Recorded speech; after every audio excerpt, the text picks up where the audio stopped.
Not every creature is born to rule. Some are handed the crown, and some must go out and find it for themselves.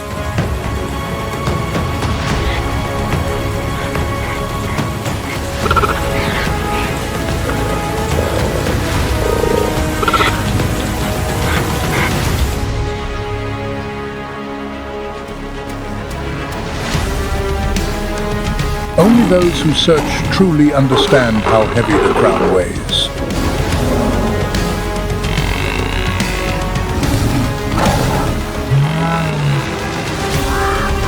And only they are truly worthy of wearing it.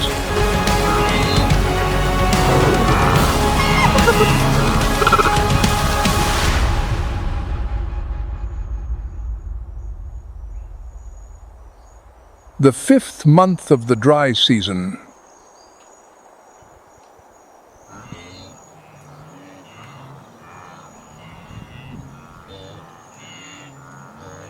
Across the Masai Mara, the heat is no longer weather, it is pressure.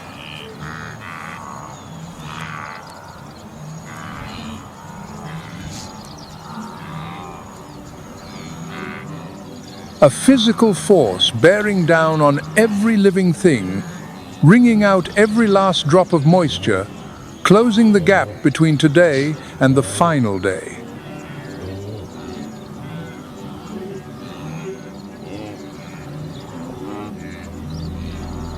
The grass died long ago. Only brittle stalks remain, collapsed across cracked earth like the bones of a land in its death throes.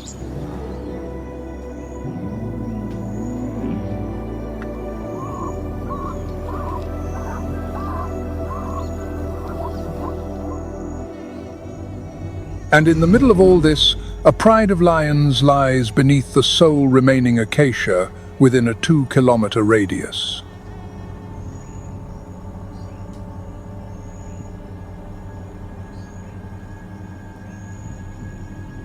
In lion society, there is a truth that appearances often conceal.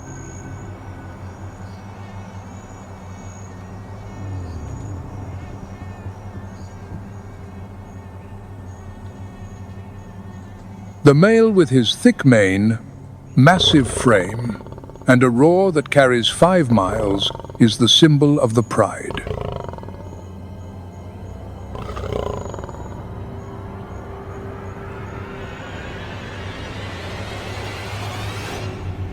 But symbols do not feed anyone.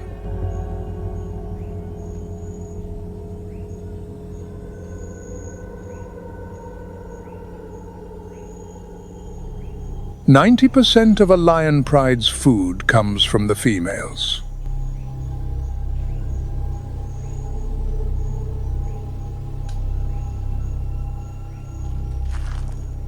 They are 40% smaller than the males, nearly 150 pounds lighter, and precisely because of this, faster, more enduring, more agile in every stride of the chase.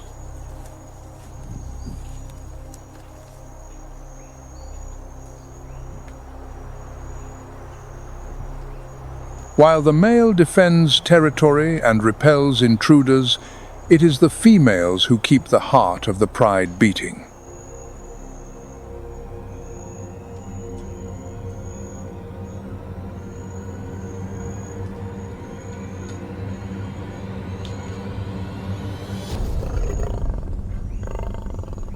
Today, that heart must work twice as hard.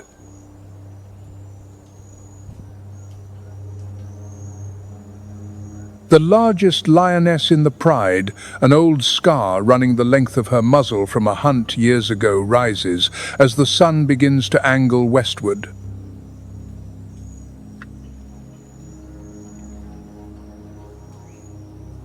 This is the moment. After hours of watching,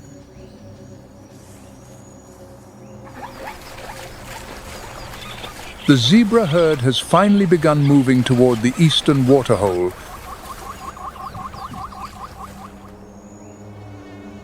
and the hunters spring into action. The lead lioness stands, the others follow instantly, in absolute silence.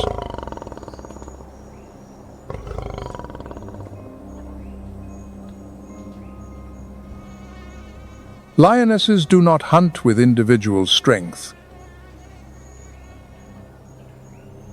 They hunt through coordination, splitting directions, cutting off escape routes, and driving prey into fatal mistakes.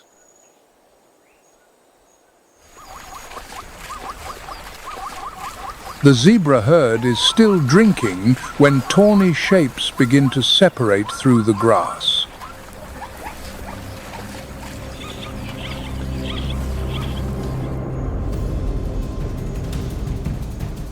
The lead lioness locks her gaze on a zebra mare standing slightly apart from the herd. That is enough.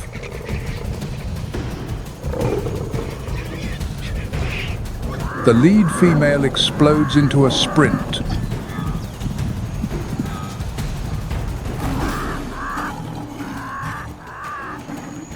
The herd detonates in chaos, but the zebra mare has already been cut off.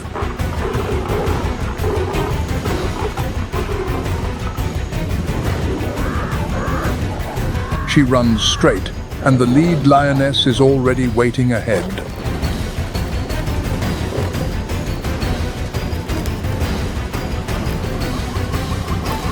The hunt ends just minutes after it began.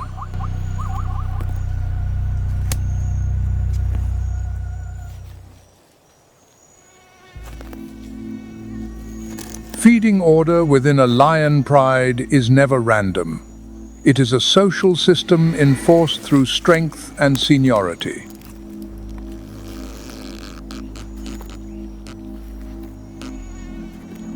Normally, the male eats first, not because he hunted, but because no one is strong enough to stop him.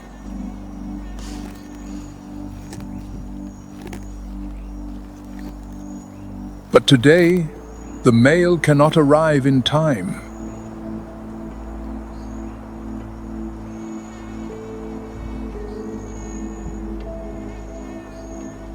He rises slowly, limping toward the carcass, and by the time he reaches it, the females have been eating for 15 minutes. They do not yield immediately.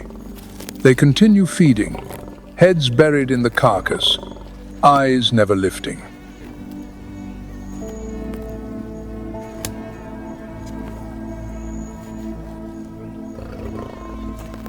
This is a rare sight.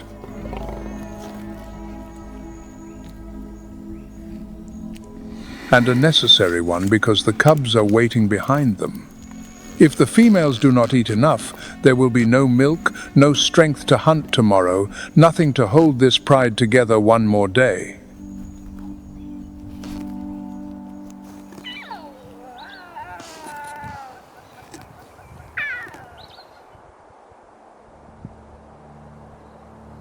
Night falls swiftly on the savannah.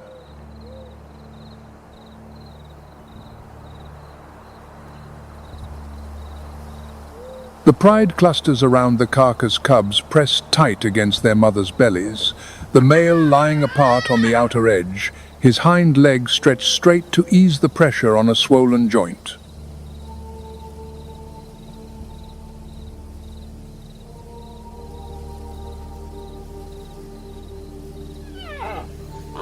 And with the darkness, a cackling cry begins rising from the east.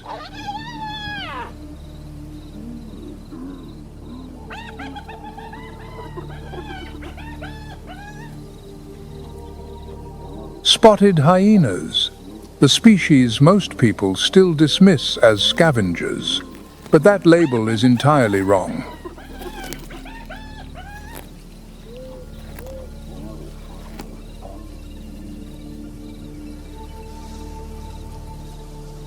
Spotted hyenas are hunters, and not ordinary ones.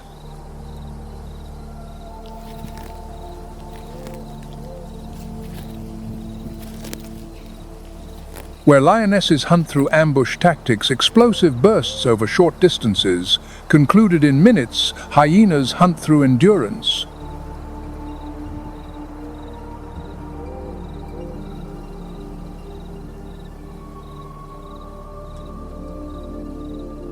They do not need to be faster than prey.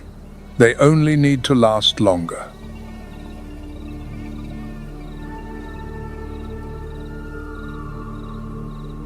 A few miles from the lion pride, the hyena clan has launched its own hunt.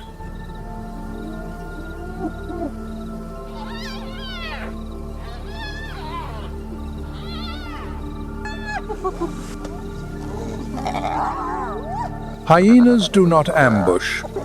They charge straight out into the open and begin a long-distance pursuit.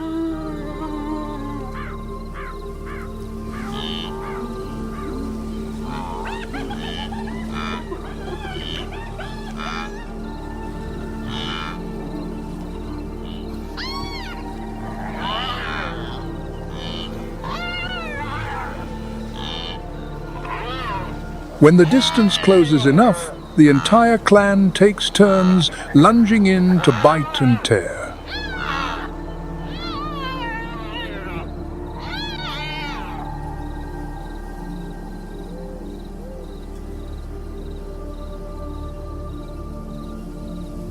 Two styles of hunting, two entirely different philosophies, but the same result.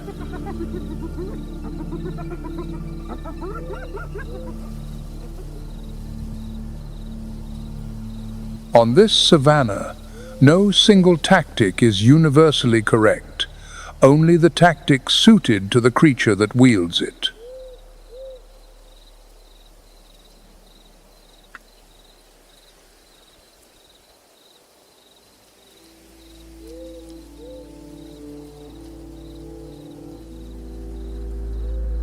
Dawn rises over the Masai Mara.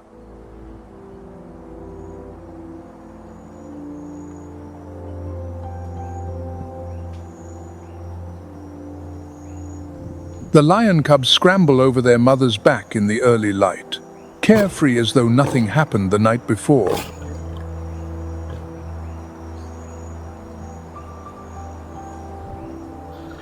And the lead female, the old scar on her muzzle, catching the morning sun, has already risen, gazing toward the horizon.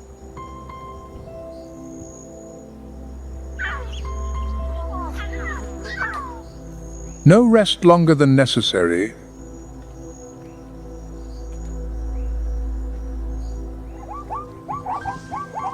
Because the zebra herd is moving again.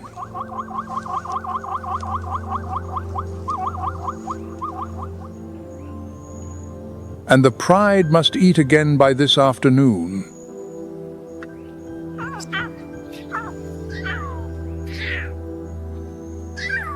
On this savannah, no one is permitted to be merely a symbol. Everyone must work.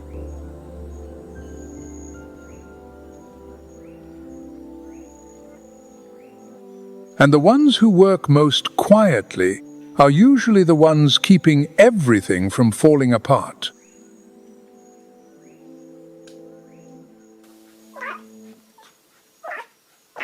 That is the law of the savannah.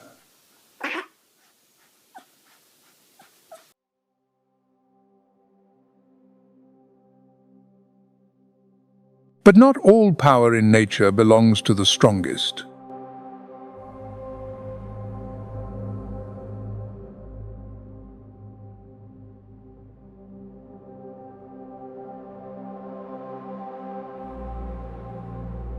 There exists a place on earth so vast, so ancient, and so chaotic that raw muscular strength becomes almost meaningless.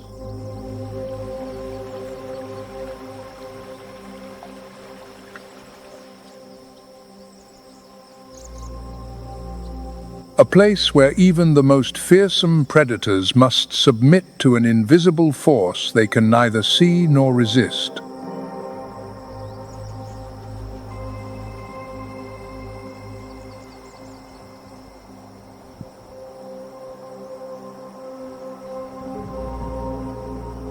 Welcome to the Amazon rainforest, 2.6 million square miles of wild tropical jungle.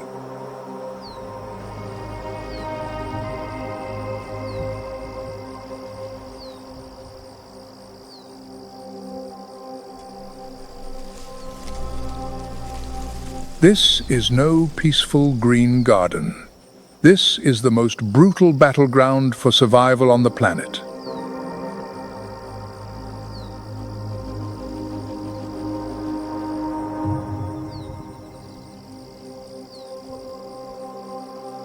Beneath the darkened canopy, millions of organisms compete for every sliver of living space.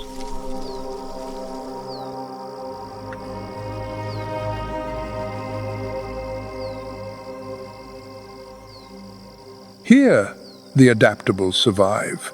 The vulnerable are consumed.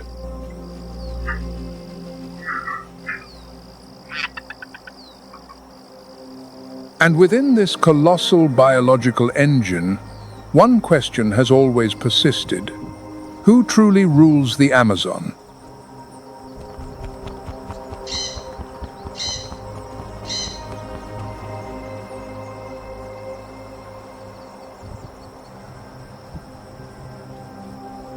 To find the answer, we will not look upward to the top of the food chain. We will cast our gaze down to the very bottom where true power is quietly forged.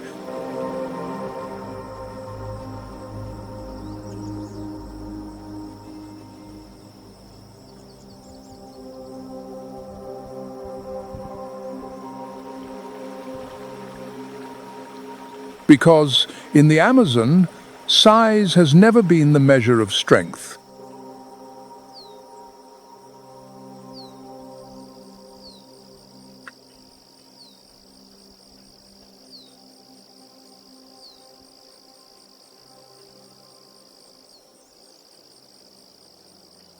In this Emerald Kingdom, organization is the supreme weapon.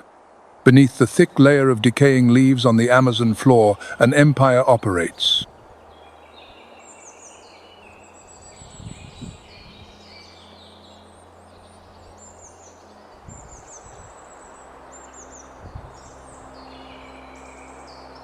Silent, disciplined, and more numerous than any army in human history.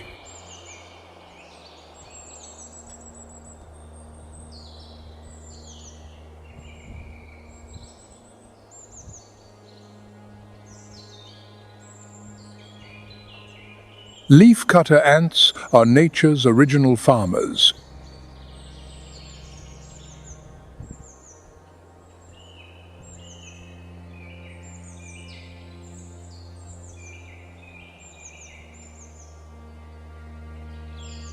Tens of millions of years before humans learned to cultivate, they had already domesticated fungi.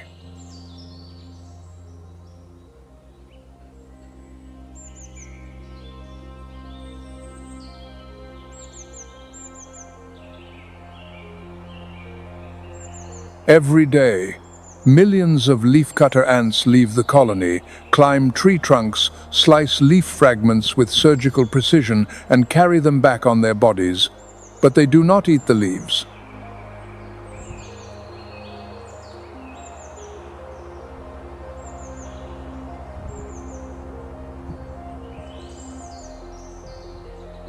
They grow their food. The leaves are chewed into pulp, mixed with saliva, then spread across fungal beds in a tunnel system deep underground.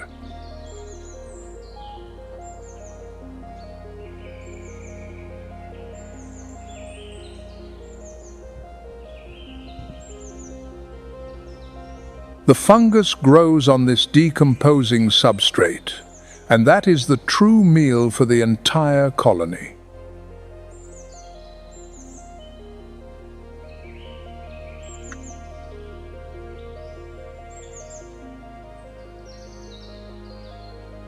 The first agriculture on this planet did not belong to humans. It belonged to an insect weighing less than 1/10 of a gram.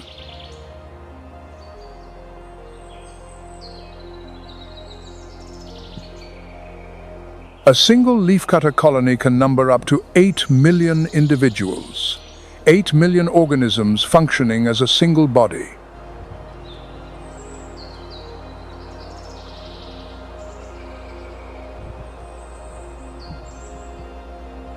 And at the center of this empire, a single queen.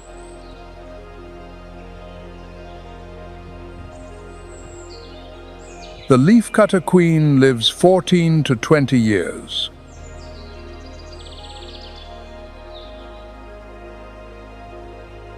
Over her lifetime, she produces more than 150 million daughters.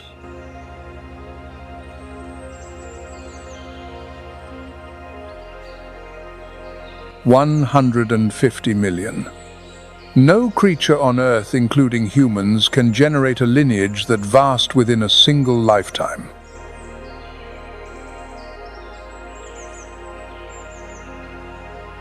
Every ant knows its exact role. Sentinel, cutter, transporter, fungus farmer. None needs teaching, none needs reminding.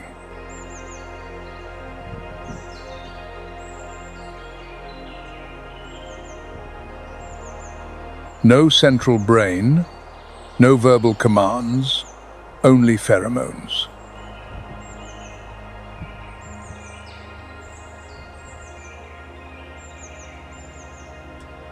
Pheromones, the chemical signals each ant secretes, are the invisible language of the empire.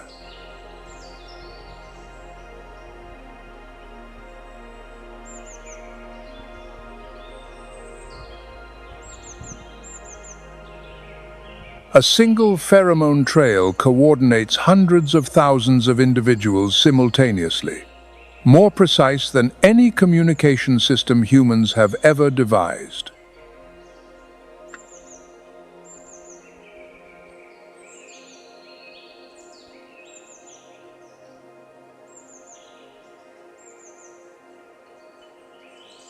Each year, the colony processes tons of soil, excavating, aerating, recycling nutrients across the entire forest floor. Without ants, the Amazon's soil would suffocate.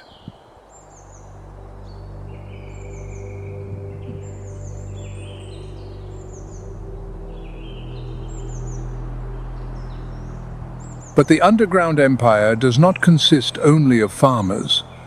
There are also invaders.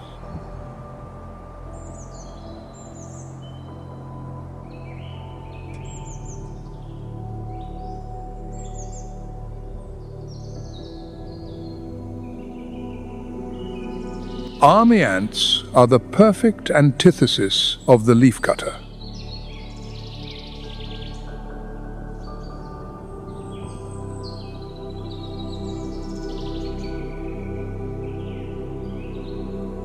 Where leafcutters build, army ants destroy. A single army ant raid mobilizes up to 200,000 individuals.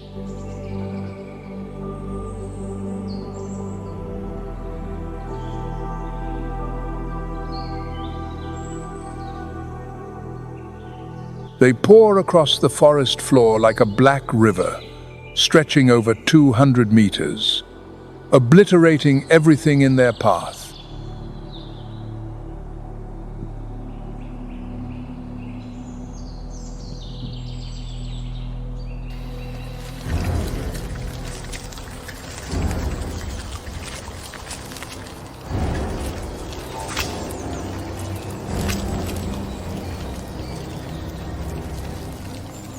Insects, spiders, scorpions, even small lizards, nothing escapes this army. In the jungle, survival is a brutal battle.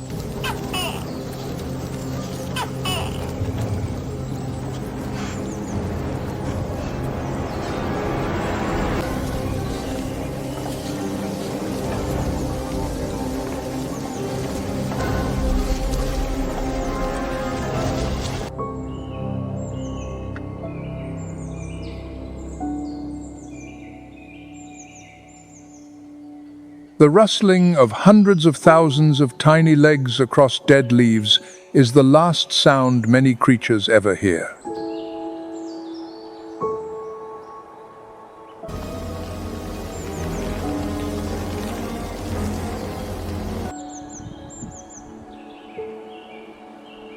Army ants build no permanent nests. They construct bivouacs, living structures assembled from thousands of ants locking their legs together.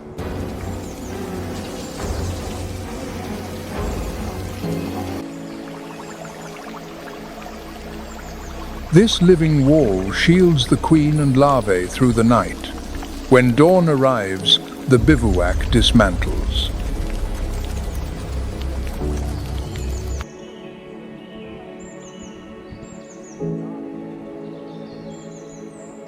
The army marches again. No rest, no negotiation, no borders.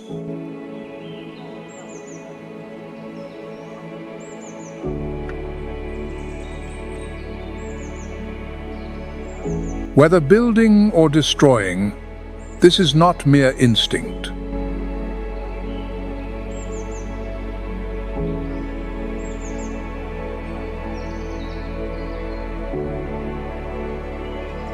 This is the mathematics of evolution honed across tens of millions of years, more refined than any governance system ever conceived.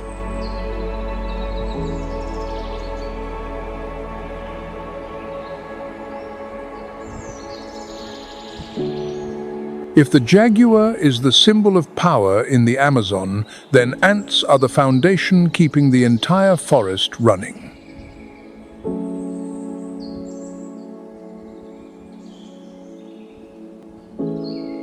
Strength does not reside in size. It resides in organization.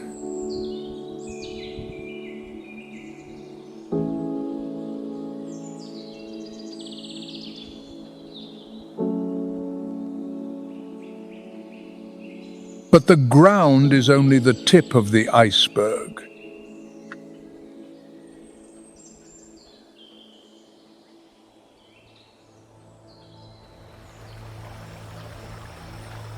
Beneath the water, a world far more terrifying awaits, where power is measured not by fangs or claws, but by something entirely invisible.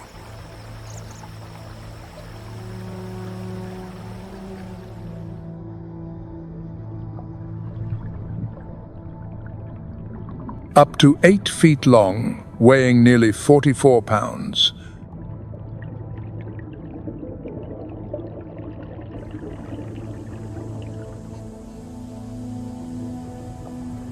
It looks more like a rotting log than a predator, but appearances deceive.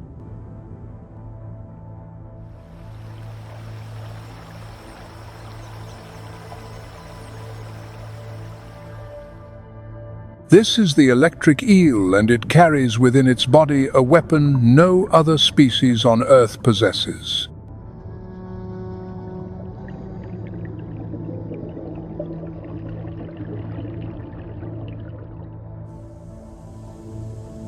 The electric eel is not, in truth, an eel at all. It belongs to the order Gymnotiformes, the knifefish more closely related to catfish and carp.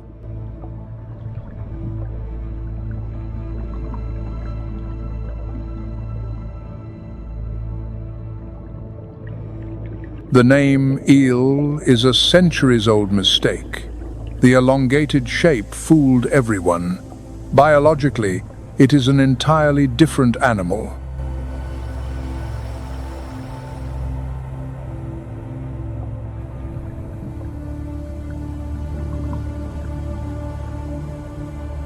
Inside the electric eel's body lie 3 separate electrical organs: the main organ, Sachs organ, and Hunter's organ.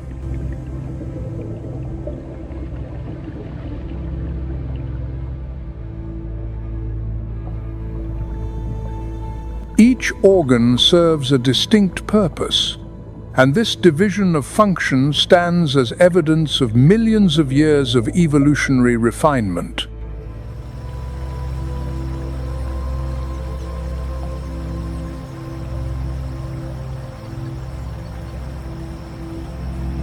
Sax's organ emits weak electrical pulses, 10 to 100 volts, not for attack, but to see.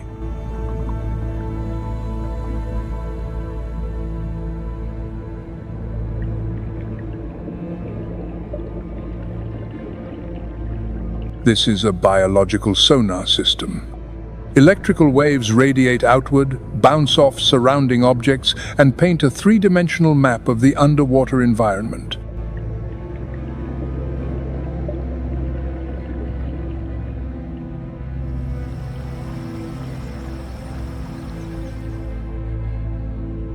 In the opaque water where ordinary eyes are useless, the electric eel perceives the world through its electric field.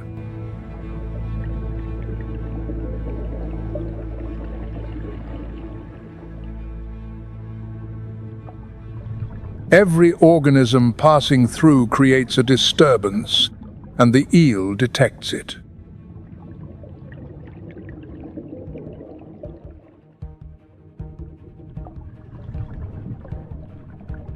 When the target enters range, hunting mode engages.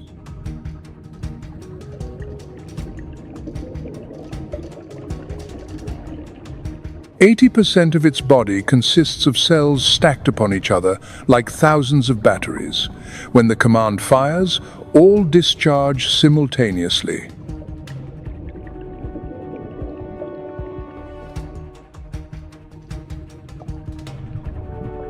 A massive electrical pulse surges through the murky water.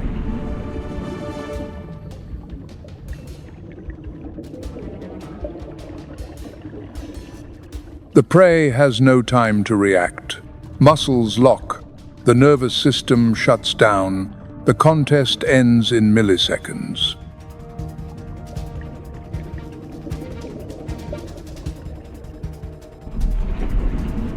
For larger targets, the electric eel coils its body around the victim like a tightening electromagnet, doubling the intensity of the lethal strike.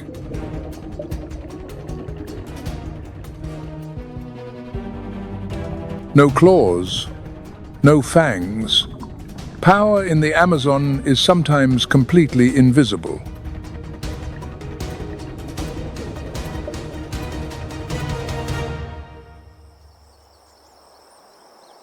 But the electric eel is not the only creature making the Amazon River deadly. There is another army far smaller, but 1,000 times more numerous.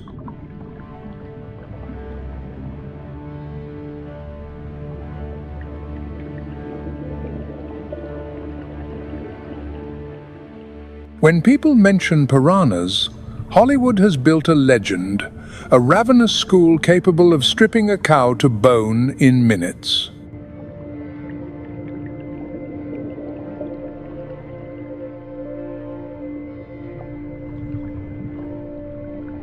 That legend is almost entirely false.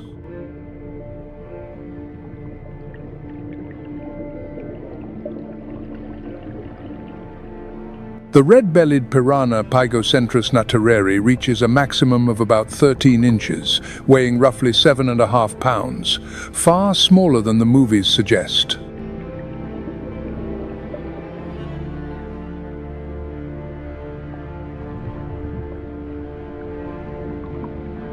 But do not confuse size with power.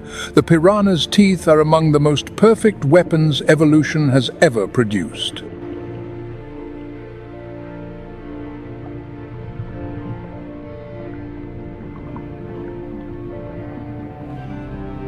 Triangular, razor-sharp, interlocking like scissor blades. Bite force relative to body size ranks among the strongest in the freshwater fish world.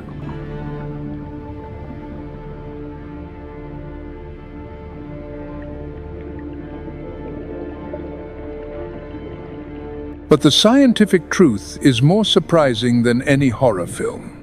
Piranhas are primarily scavengers.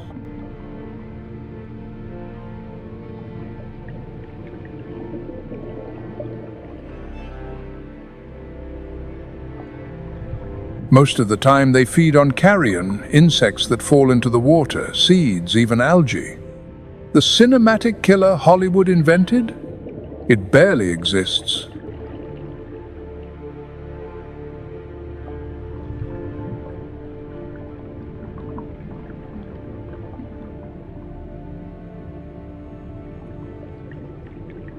Feeding frenzies, collective feeding explosions, are exceedingly rare. They occur only when piranhas are desperately starved or when dropping water levels crowd hundreds into shallow pools.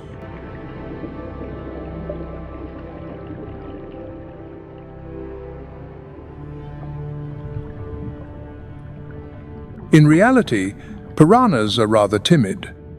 They typically avoid large objects, and most of their lives pass in caution rather than aggression.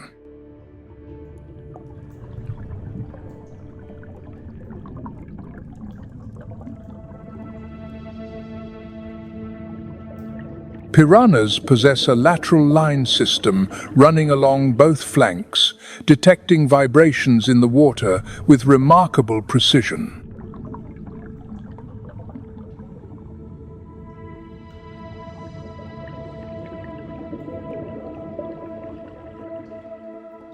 When a piranha is wounded, chemical signals disperse through the water.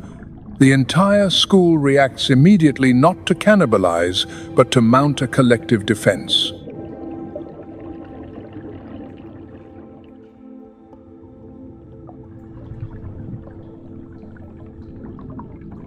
Piranha teeth shed and regrow throughout their lives, always sharp, always ready. Evolution equipped them with a self-repairing arsenal.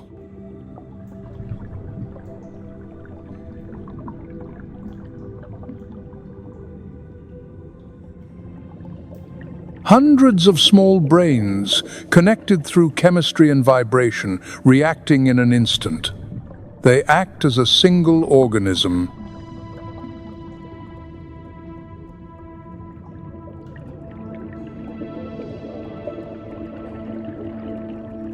The piranha's true role is not killer.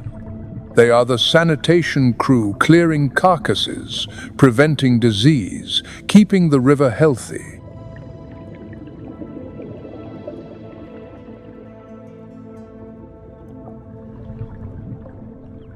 Without piranhas, animal carcasses would accumulate. Bacteria would bloom. Thousands of other fish species would perish from epidemic disease.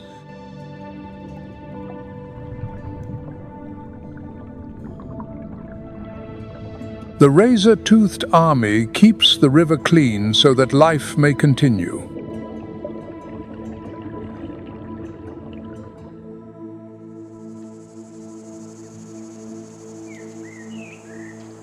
But there is one predator that hunts piranhas as though they were easy prey, a hunter that preys upon the cleaners themselves.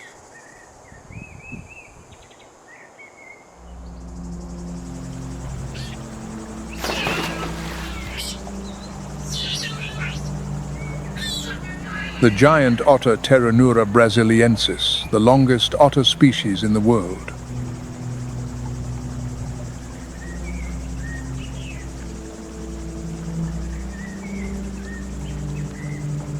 Six feet from nose to tail, 48 to 75 pounds of pure muscle.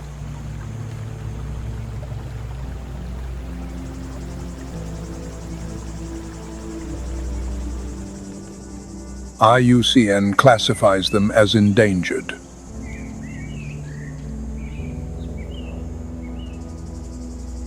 The fur trade of the 20th century nearly erased this species from existence.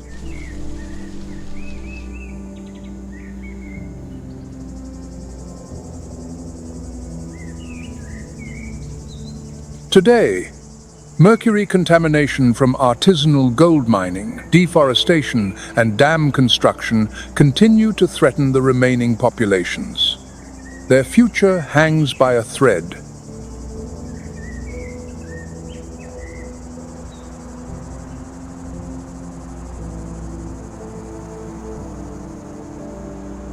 But in the river stretches where they still endure, giant otters are the one adversary nobody wants to face.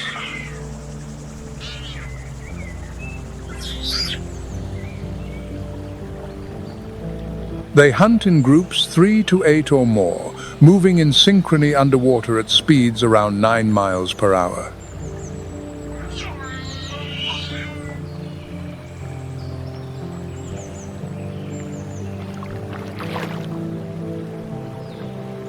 A double-layered, waterproof coat keeps their bodies warm in cold currents.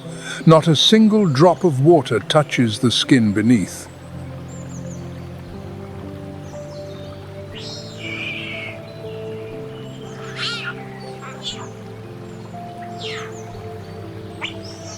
The giant otter's call pierces through heavy jungle. Each individual possesses a unique vocalization, an acoustic fingerprint.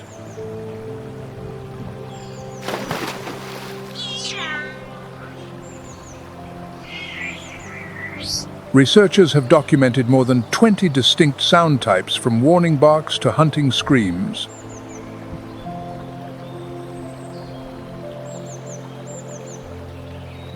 Complex group communication, precise cooperative hunting.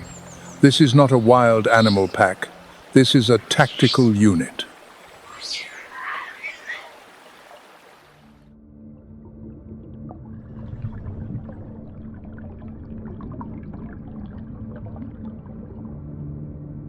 When hunting fish, the group fans out in a line, driving schools into shallow water. Each otter holds a position like players on a pitch.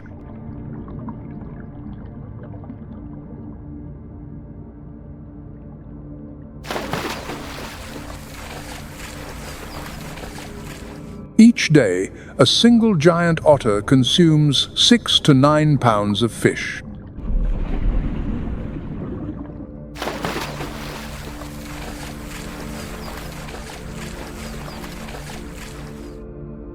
Multiply that across the group, the quantity of fish vanishing daily is staggering.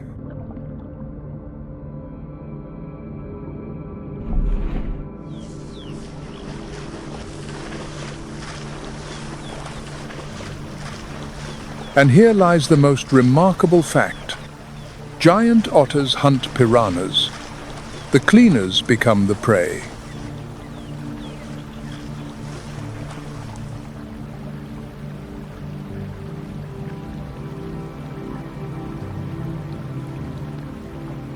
The piranha's razor teeth become meaningless against the speed, coordination, and bite force of the otter.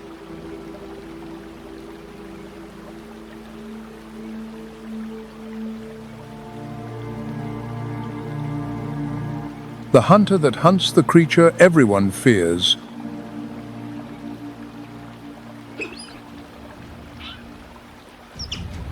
But piranhas are not the most formidable opponent. Giant otters confront even black caimans, the largest predator in the Amazon basin.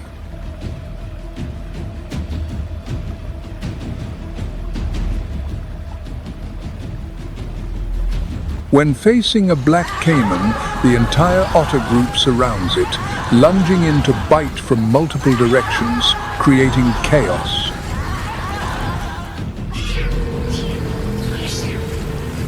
The caiman, despite outweighing them tenfold, is overwhelmed by coordination.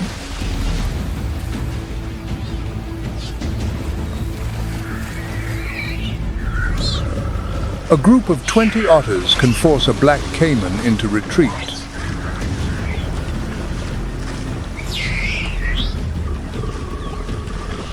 The collective defeats the individual. Numbers plus discipline outweigh solitary strength. That is, the law giant otters have proven across millions of years.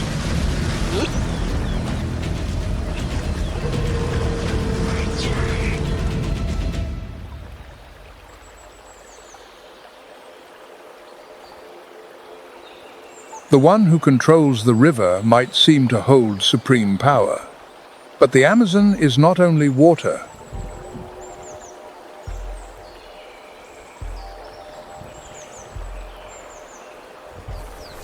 Where water meets land, muddy riverbanks, submerged root systems, darkness beneath the canopy, the true rulers finally emerge.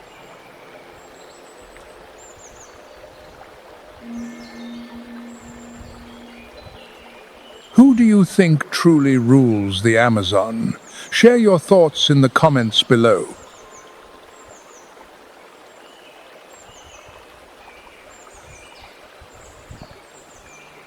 But the most terrifying chapter has yet to begin. At the riverbank, where water meets land, three of the planet's most powerful predators share a single territory.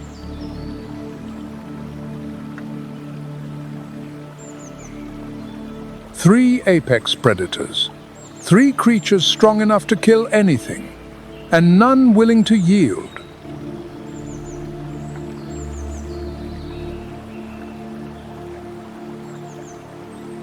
The first has been here since before the dinosaurs vanished. It is the immortal shadow of the Amazon.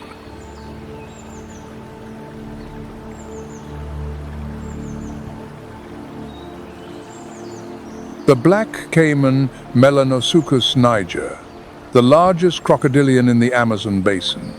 Adults reach 16 to 20 feet, weighing several hundred pounds.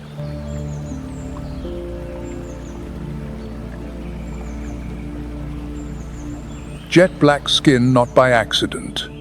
In the blackwater regions of the Amazon, where tannins from decaying leaves stain the river the color of dark tea, the black caiman disappears completely.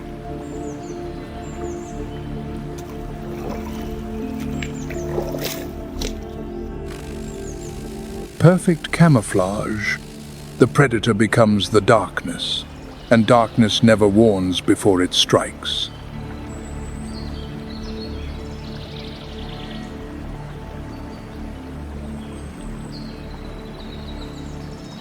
The black caiman's eyes see through the dark courtesy of the tapetum lucidum, reflecting the faintest light, turning pitch-black night into broad daylight.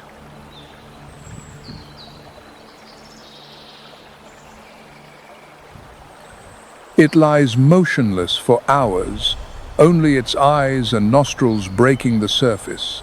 Patience is the strategy, time is the ally.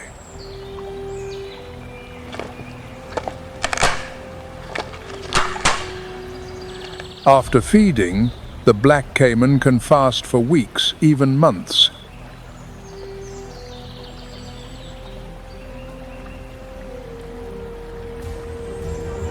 A metabolic rate slowed to perfection across millions of years transforms each meal into a long-term investment.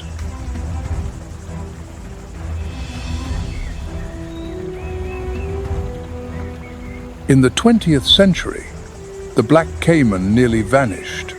The hide trade pushed them to the brink of extinction.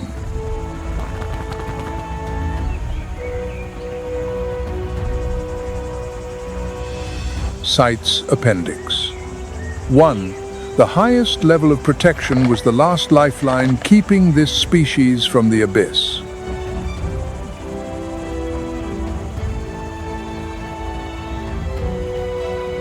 Today, populations have recovered tens of thousands of individuals in the wild, primarily within protected reserves. But the future remains fragile.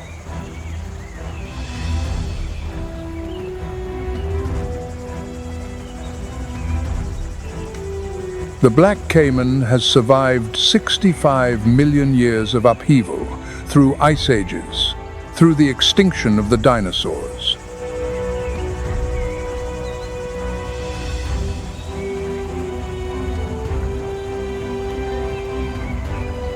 Ancient, patient, nearly invincible, but even the black caiman has something to fear.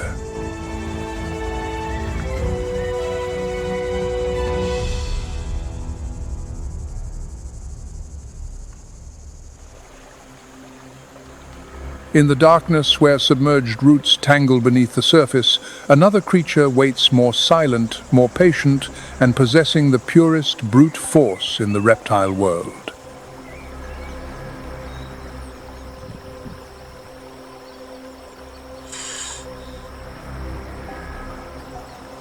The green anaconda Eunectes murinus, the heaviest snake on Earth.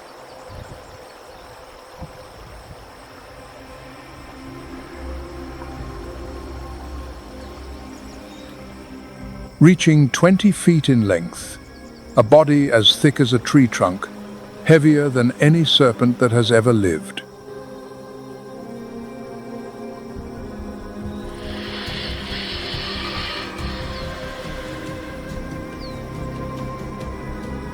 The anaconda is the supreme ambush specialist. Eyes and nostrils positioned atop the head, allowing it to lie almost completely submerged, exposing only 2 tiny points above the waterline.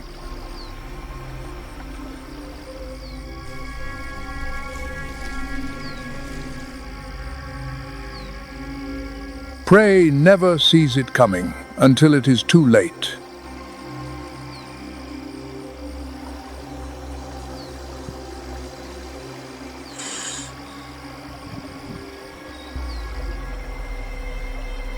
When the anaconda strikes, it does not bite to kill.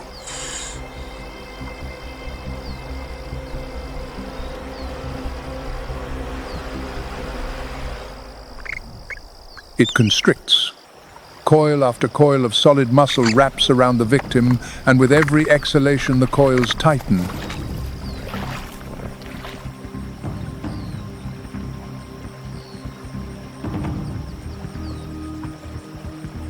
But the killing mechanism is not suffocation as long believed. Modern research by Dr. Scott Bobak has demonstrated that death comes from circulatory arrest.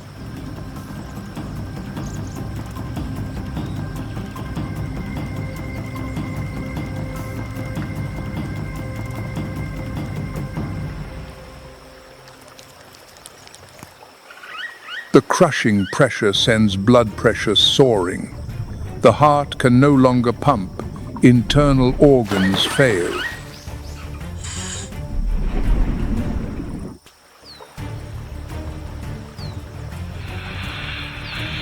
Within minutes, the prey dies not from lack of air, but because the blood stops flowing.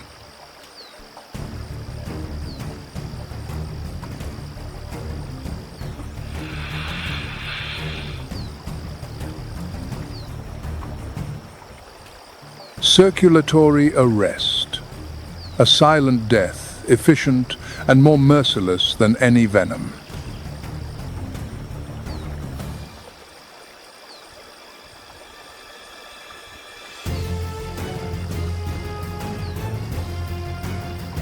Once the prey is dead, the anaconda dislocates its lower jaw.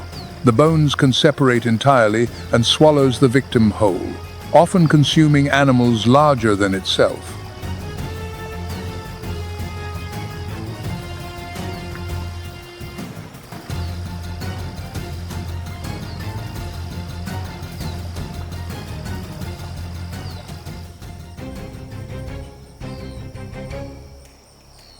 The swallowing process can take hours. The anaconda's entire body distorts, stretching and bending around the prey like a living sack.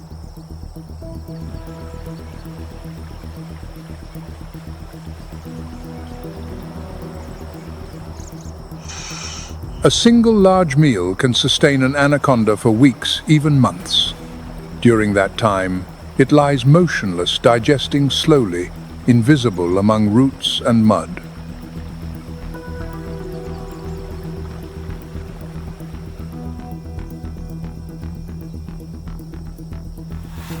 Safe in the water, sluggish on land. The anaconda is a creature of 2 worlds, but truly dangerous only when water is the battlefield.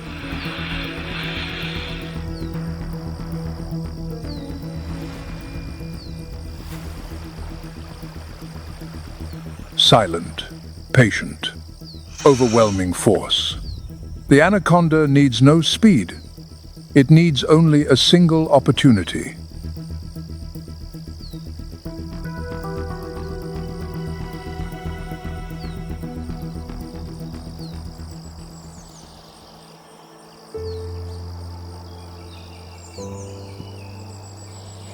The black caiman dominates through bite force. The anaconda dominates through constriction. But there is a third one capable of hunting both.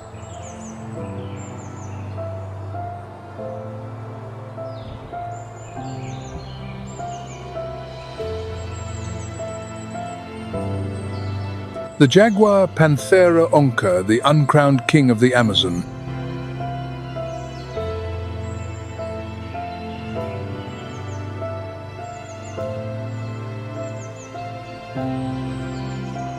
The strongest bite force among all big cats, 1,000 to 1,500 pounds per square inch.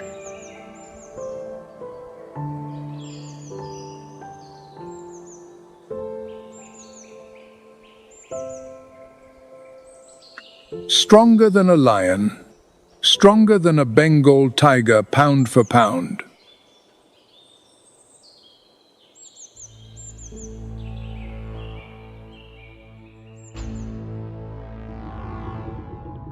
And the jaguar does not bite the neck like a lion, nor the belly like a leopard.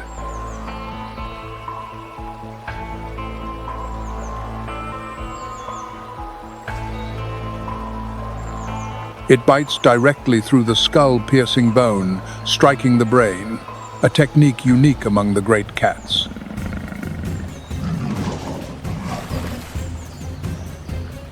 One bite. Instant termination.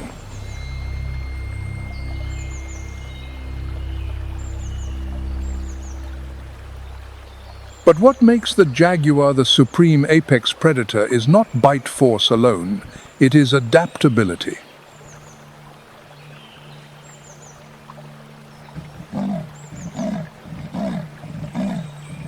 It swims powerfully, one of the few big cats that hunts in water.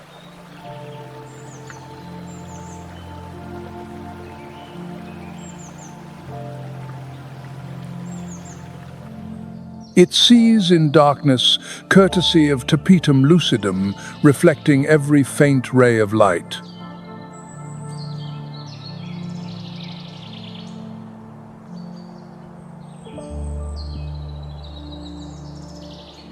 The rosette-patterned coat is not merely beautiful. Each rosette disrupts the body's outline, transforming the jaguar into dappled fragments of light on the forest floor. Flawless camouflage beneath the filtered canopy.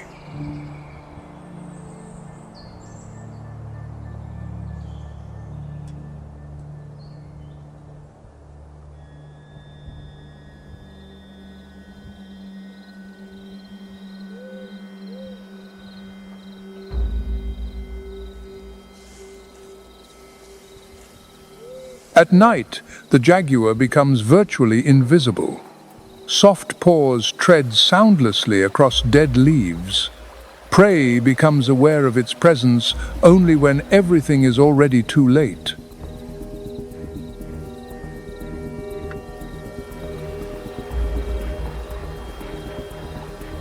The jaguar hunts caimans.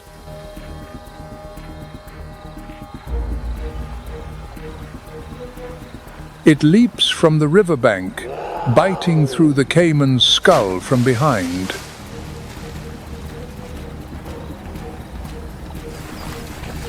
The attack concludes in seconds before the caiman can even turn.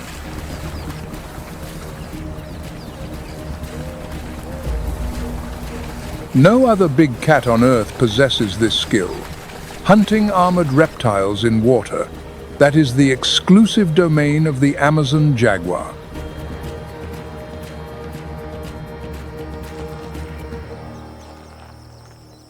A predator that operates on land, in water, and in the trees. There is nowhere in the Amazon the jaguar cannot reach.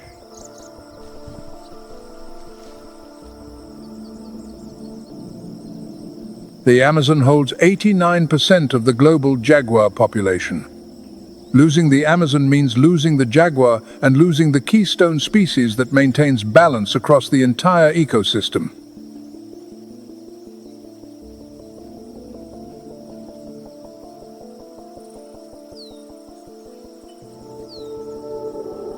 IUCN classifies the jaguar as near threatened. Deforestation, habitat loss, and human conflict shrink their territory every year.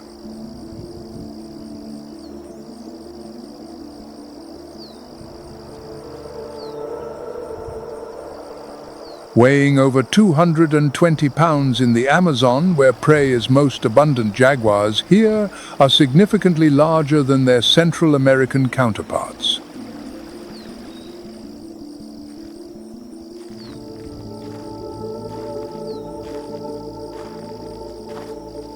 Massive size, superior bite force, limitless adaptability.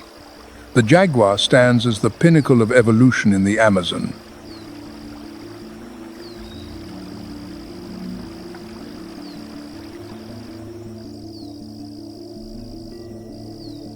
But even the pinnacle is not safe.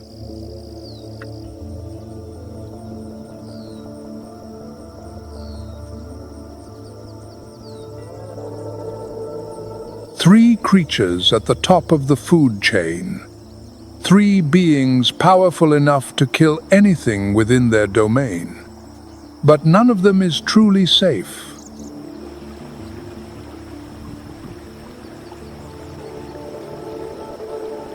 The black caiman can be ambushed by the jaguar.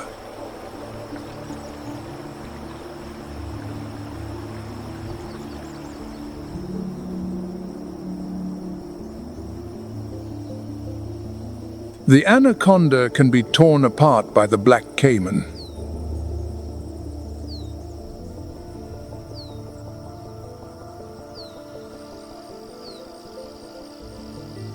Jaguar cubs can be constricted to death by the anaconda.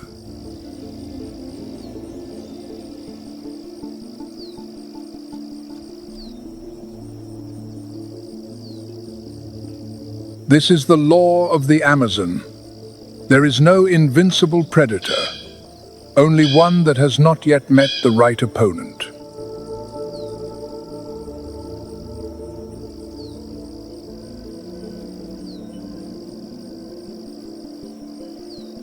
The power triangle caiman, it is three prisoners locked in a cycle from which none can escape.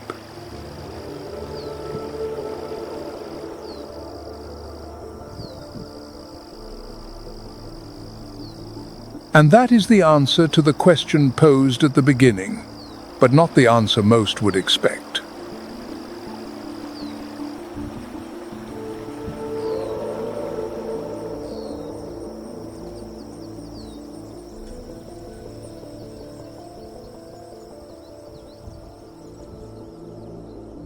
Every year, 4,281 square miles of Amazon rainforest disappear according to 2020 data from INPE, Brazil's National Institute for Space Research.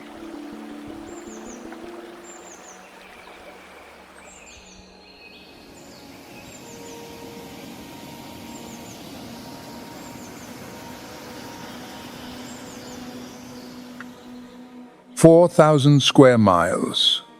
Equivalent to the area of a small nation, every single year."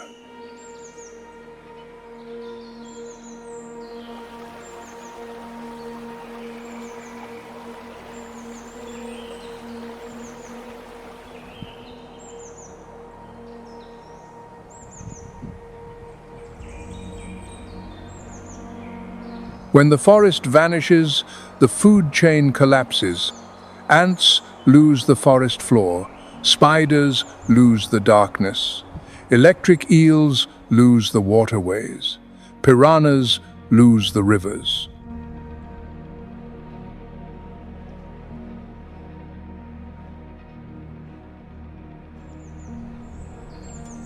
Giant otters endangered. Jaguars near threatened.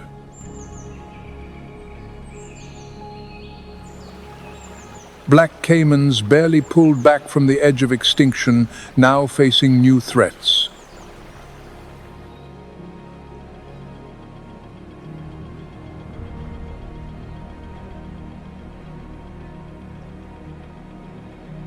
Climate change extends the dry season. Rivers shrink. Aquatic predators lose their shelter. And when the water recedes, every conflict grows more savage.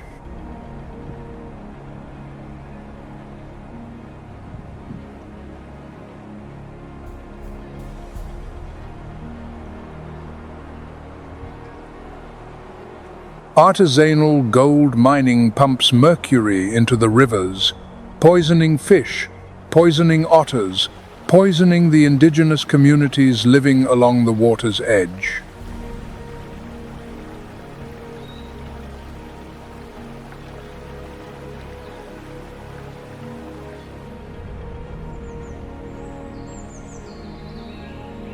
Numbers do not lie, but numbers cannot tell the whole story.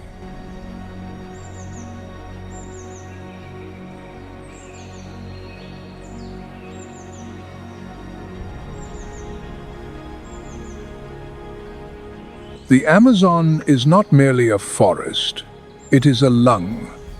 It is an oxygen factory. It is a climate shield for the entire planet.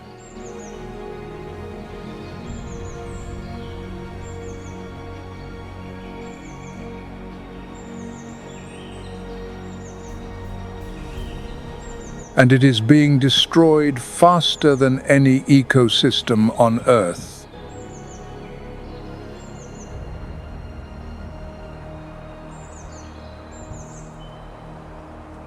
But amid all this destruction, the original question still echoes: who truly rules the Amazon?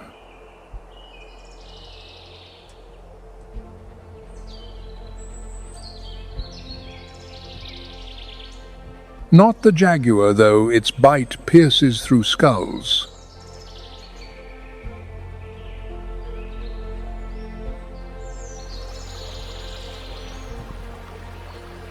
Not the black caiman, though its armor is older than the dinosaurs.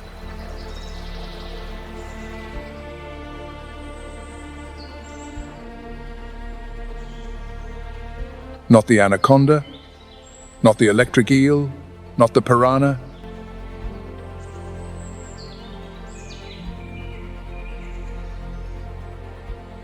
The true ruler of the Amazon is the ecosystem as a whole, where the smallest, most silent organisms keep everything running.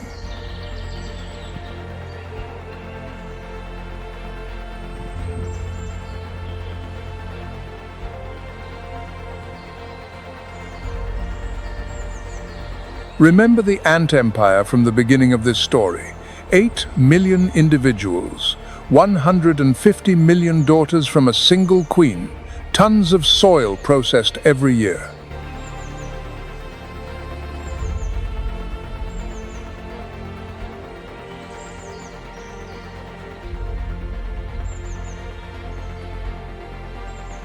Without ants, the forest floor suffocates.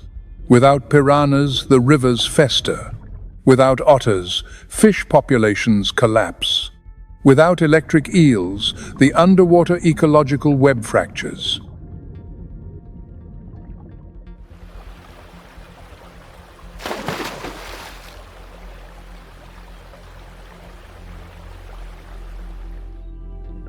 Every organism, from the smallest to the largest, is a single link.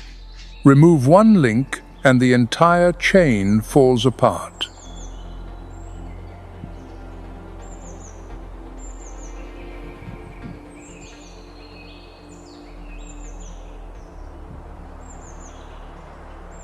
Strength does not reside in size. It resides in organization, in connection, in a balance that only nature can create.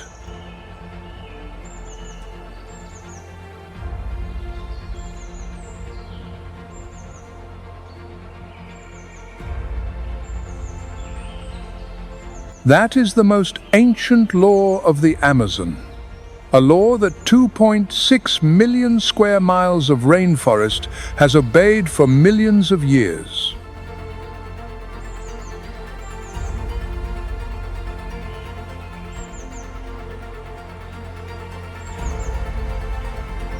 Within the heart of this planet, there is a place where life turns most savage.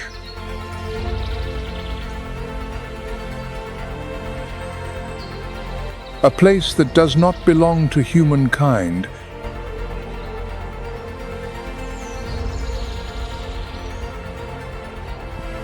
and perhaps should not.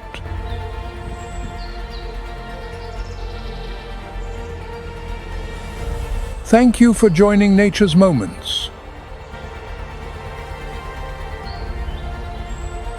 The natural world still holds countless stories waiting to be told.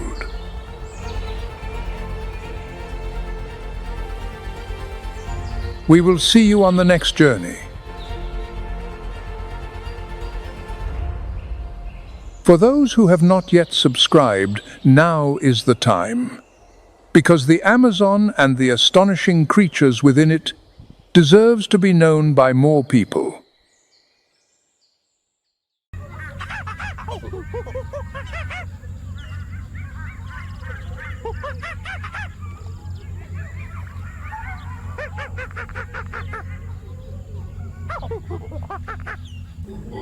In this challenging ecosystem, the baboon stands out as one of the most resourceful and adaptable residents.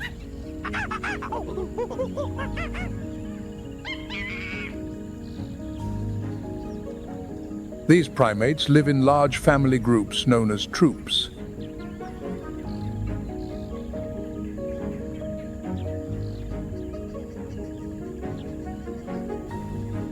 Each member has a role. Dominant males maintain order and protect the group.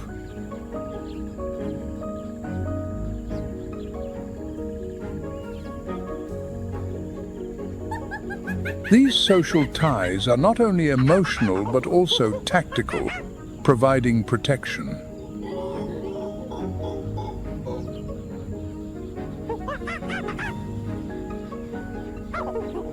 Baboons communicate in a remarkably complex way through a variety of vocalizations.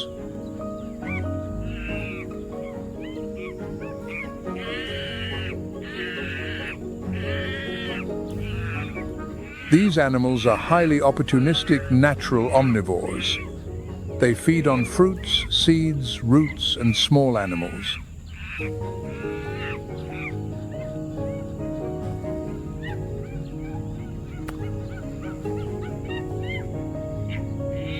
With their nimble fingers and watchful eyes, they scour the ground, lifting branches.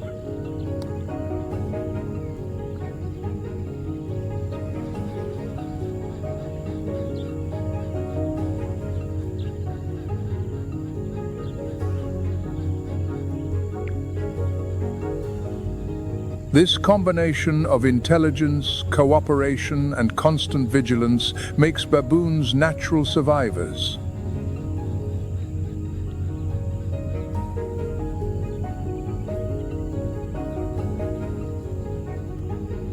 In the delta, baboons move skillfully between the riverine forests and the open plains.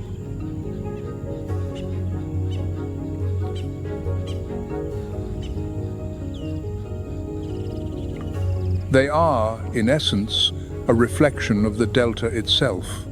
Unpredictable, resilient, intense.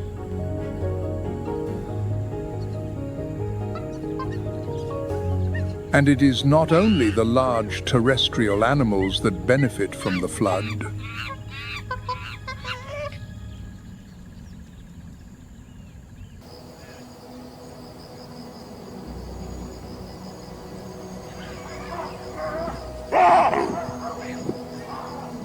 In the mythology of the Khoisan people, baboons were once a tribe of humans.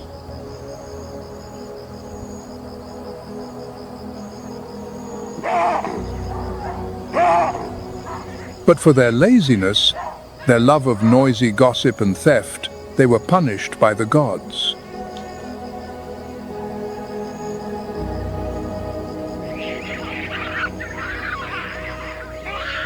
A hoe was transformed into a tail, fused to the spine, forcing them to walk on all fours.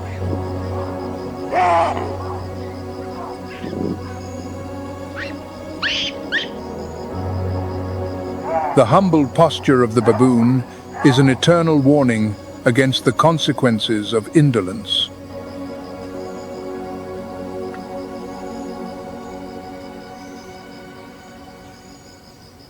Today, on the savannah, myth has given way to harsh reality. and the brain is their ultimate weapon of survival.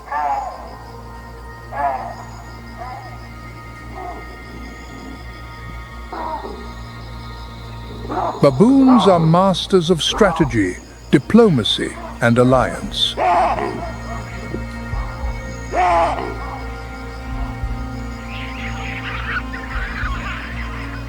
Their lives are woven from complex relationships, silent pacts, and unending confrontations.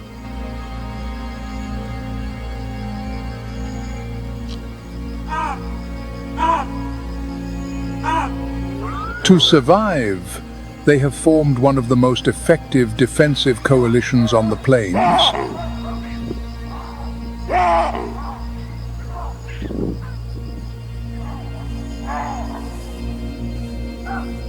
Action stems not from altruism, but from cold calculation.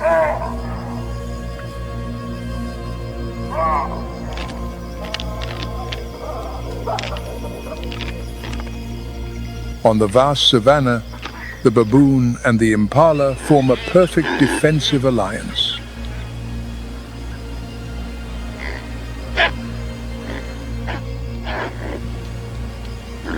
The impala's hearing and sense of smell are far superior.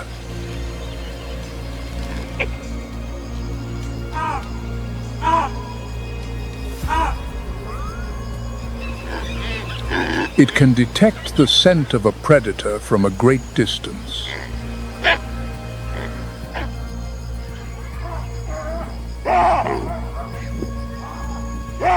Meanwhile, the baboon, with its elevated position and sharp vision, can survey any movement on the horizon.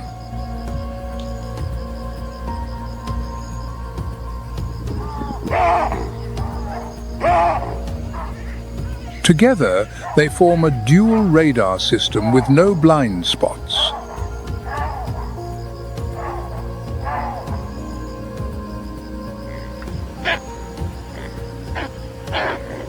Against such a mixed group, a leopard's success rate falls below 20%.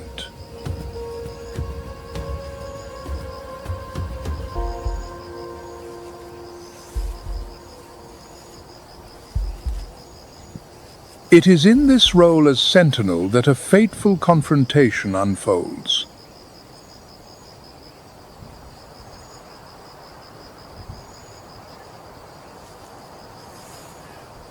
Their greatest nightmare, Africa's most successful solitary predator, is concealed in the bush, the leopard.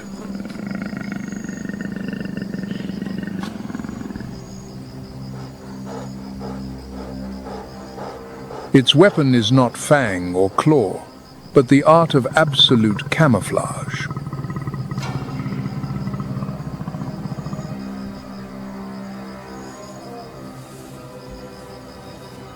A coat of rosettes breaks up the body's outline, allowing it to merge with its surroundings.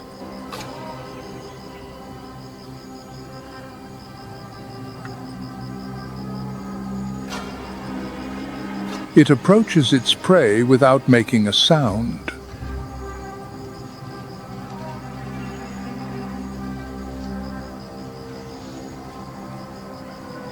But the leopard commands only the space before it, having neglected the sky above.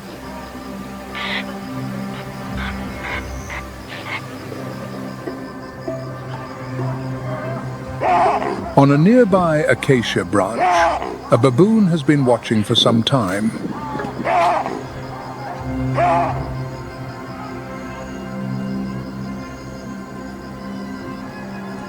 With trichromatic vision, like that of a human, it clearly distinguishes every movement in the landscape.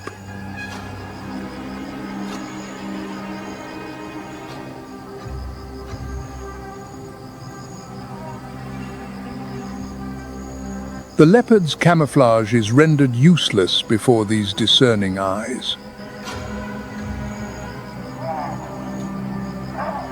A short, dry bark shatters the silence.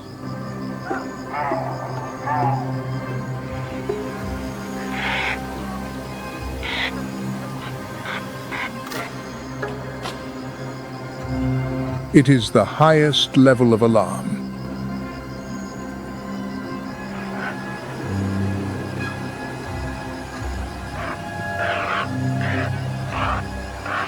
The impala does not think. It reacts on pure instinct.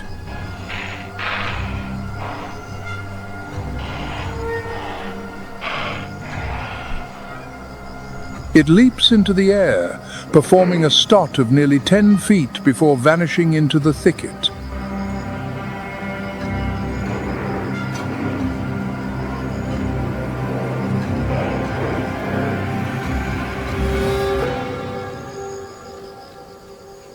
The hunt is over before the leopard has even begun.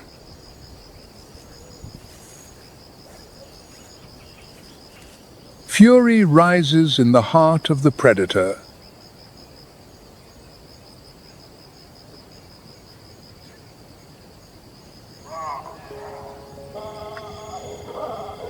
While the baboon troop cheers in exhilaration, leaping triumphantly in the high branches, below, the leopard retreats with an empty stomach.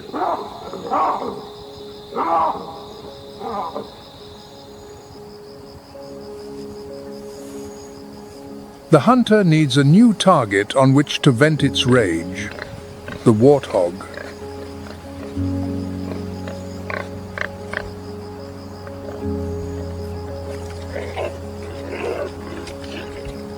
One should not be deceived by its ungainly appearance.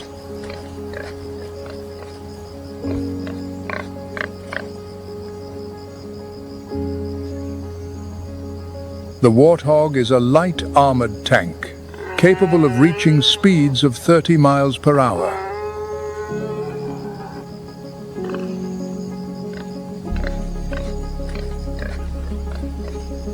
It possesses 2 pairs of curved razor-sharp tusks, honed continuously every time it opens its mouth.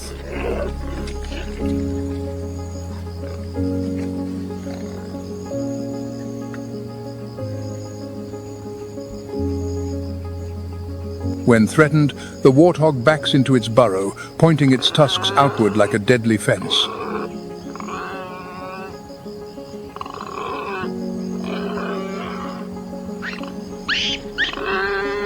The burrow's entrance becomes an impregnable fortress.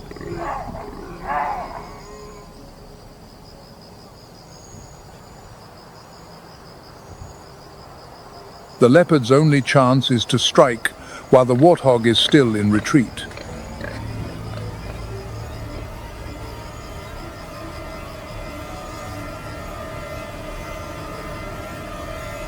The warthog's vision is poor. It relies mainly on its sense of smell.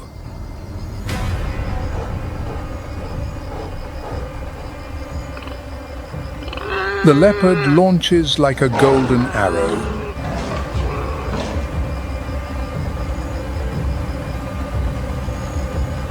The warthog panics, trying to flee to its burrow, but it is too late.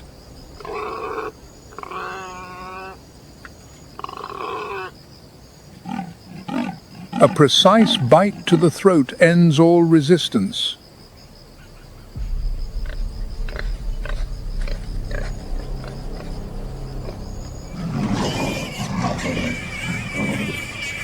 It was a technically perfect hunt, but a nutritional failure.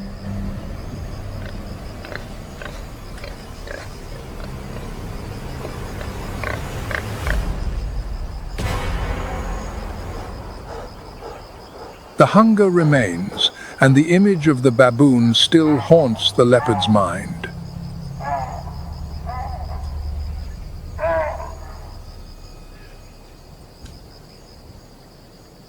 It is time to settle the score.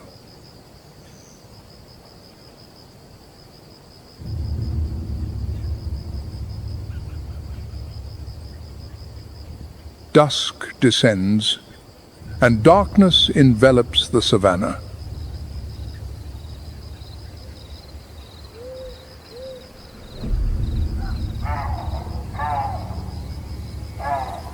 The fading light takes with it the confidence of diurnal creatures like the baboon.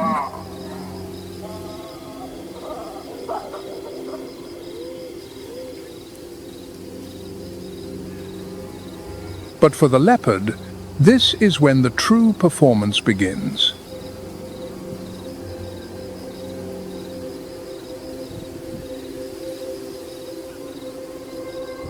The 50-foot-high canopy is no longer a safe refuge.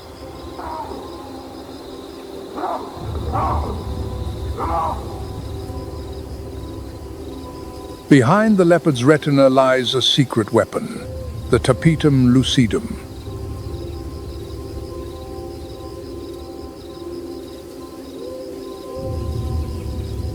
This biological structure acts like a living mirror, reflecting light back through the retina.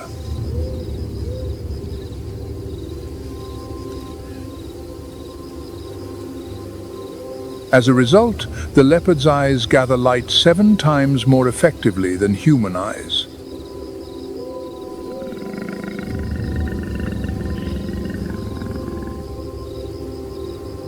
The moment the leopard sets foot on the main branch, chaos erupts.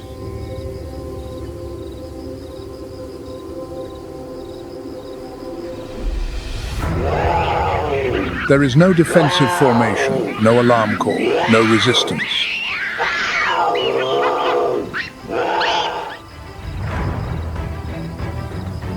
The baboons are in a state of panic.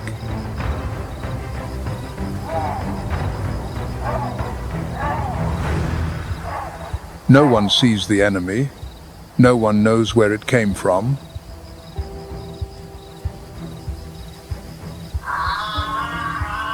The leopard glides through the turmoil with a terrifying calm.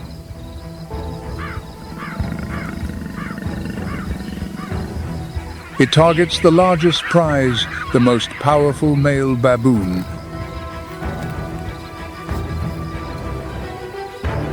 Its steel-like jaws clamp down on the prey's skull.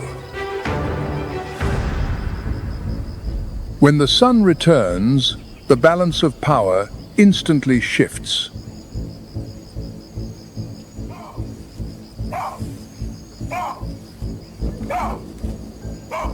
The baboons regain their trichromatic vision and, more importantly, the confidence of their numbers.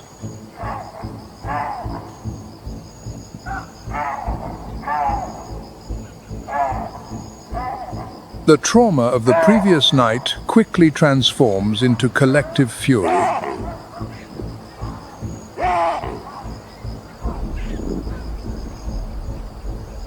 More than 50 baboons forge a menacing semicircular cordon.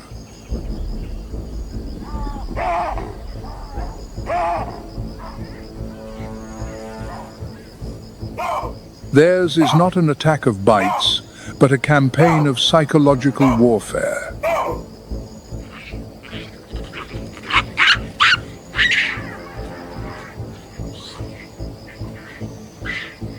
The leopard, a solitary predator, is suddenly dwarfed by this hostile assembly.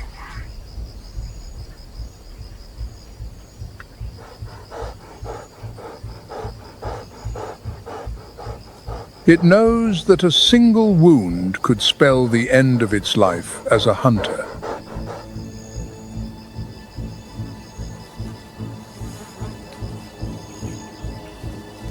This overwhelming imbalance of power forces a retreat.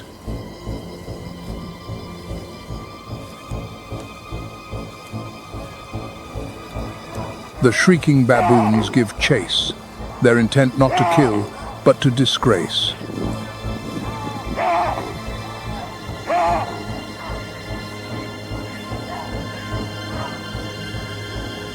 This is their most satisfying retribution.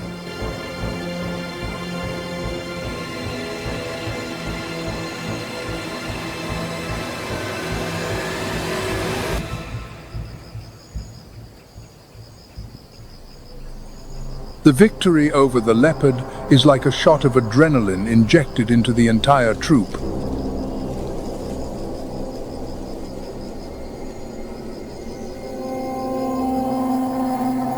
A wave of euphoria spreads, driving them to challenge the very throne of the savannah.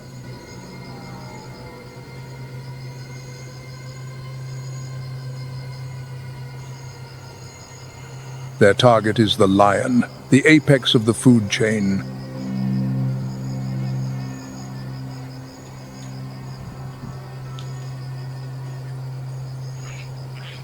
They are not so foolish as to attack a 290-pound adult lioness.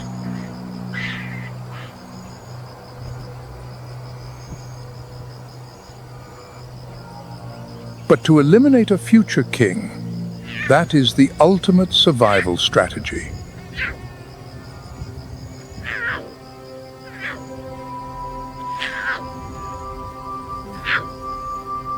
When hunger compels the lioness to hunt, her cubs are left hidden in the thicket.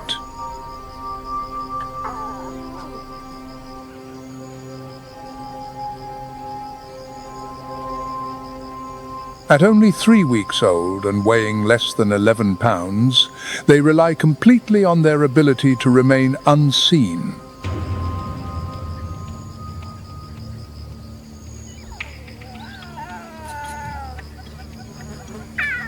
Their spotted coats provide camouflage in the dappled light.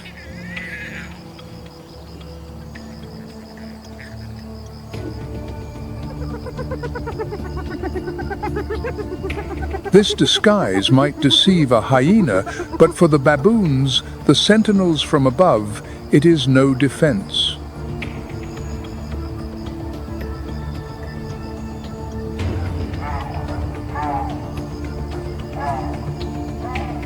Having spotted their target, the troop approaches with a clear strategy: to seize the young.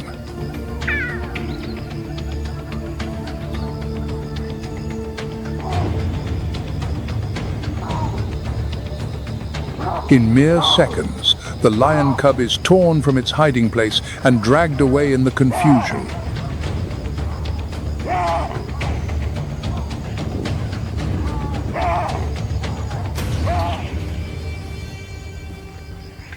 By the time the lioness returns, it is too late.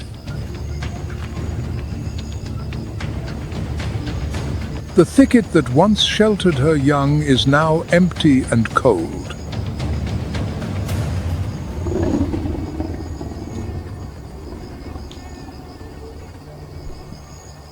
Her roar echoes, filled with agony and fury.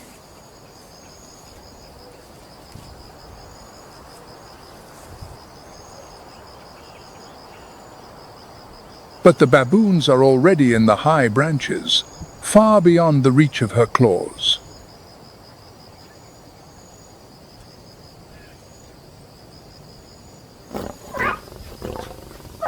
Today, they have struck a fatal blow to the king's empire.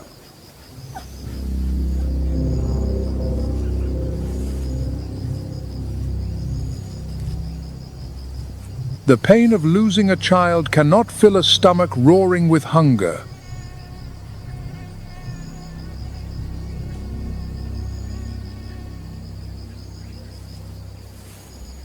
On the contrary, hatred consumes energy faster than any metabolic process.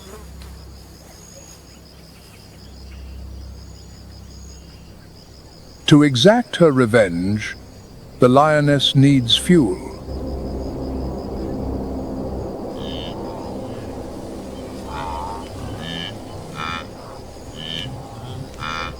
Her target is the blue wildebeest, the nomads of the savannah.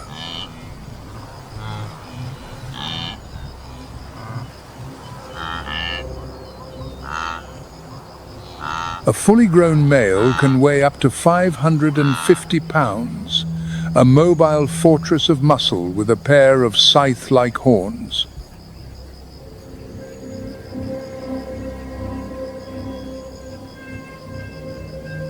The lioness knows her own biological limits.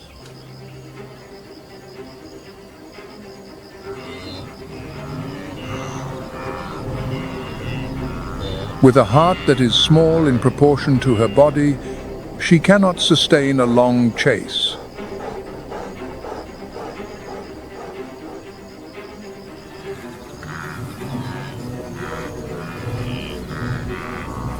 She must get within the kill zone, a range of about 100 feet.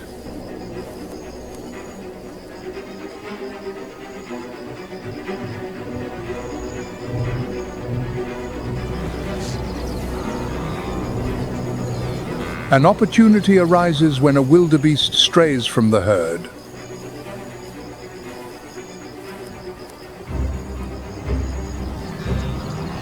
The lioness coils every muscle, then springs like an arrow.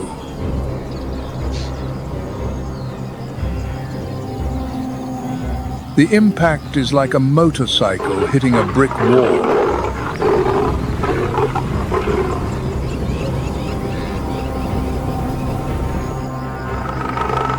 It thrashes violently, escaping into the chaos of the herd.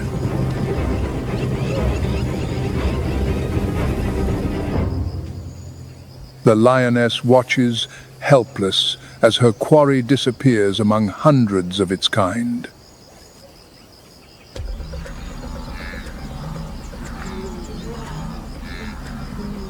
Defeated by the wall of horns, the lioness must change her target.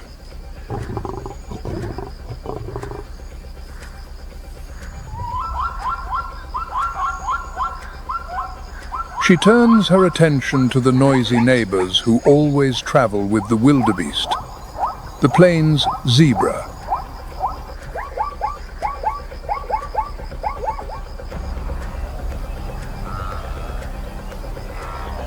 On the savannah, wildebeest and zebra coexist in a perfect nutritional balance.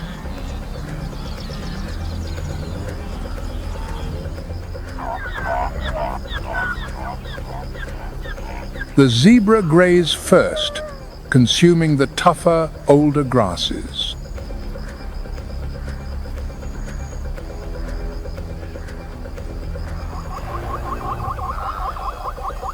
In doing so, they clear the way for the wildebeest to reach the tender green shoots beneath.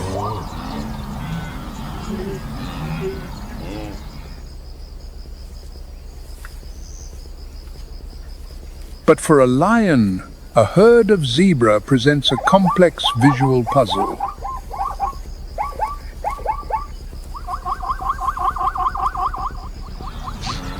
When the herd moves in a panic, thousands of stripes merge into a bewildering optical illusion.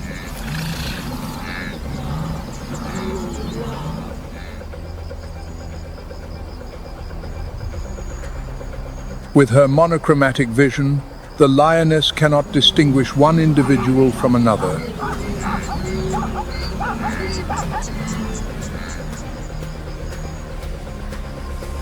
But this time, the lioness has no other option.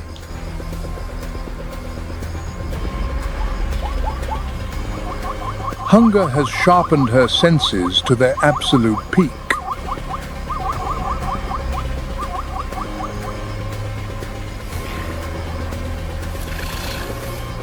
She ignores the visual chaos and locks onto a single zebra at the edge of the herd.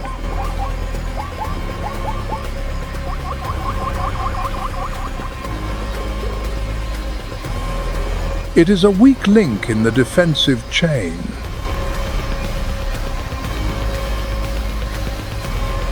The lioness attacks from the flank.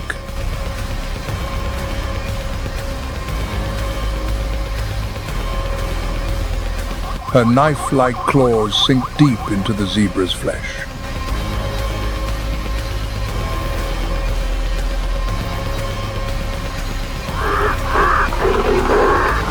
The zebra stumbles, loses its balance, and finally collapses.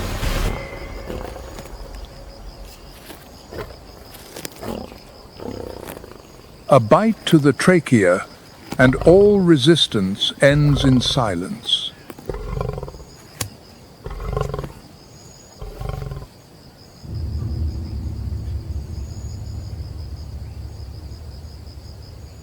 The Sand People tell a fascinating story about this animal.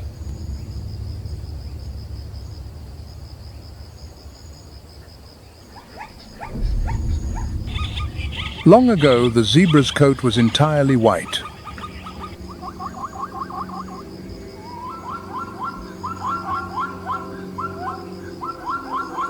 When a great drought swept the savannah, a fierce baboon took control of the only waterhole.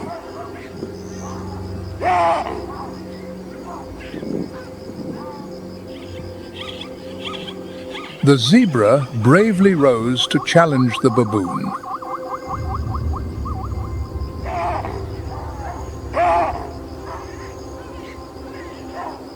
In the ensuing confrontation, the zebra delivered a powerful kick, sending the baboon flying against a rock and leaving the permanent red mark seen on the baboon's rump to this day.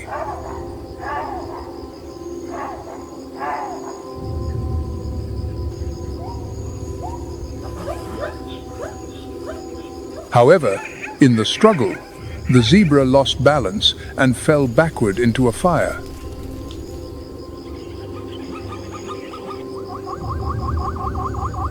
As a result, the burning logs left long black scorch marks across the zebra's white coat.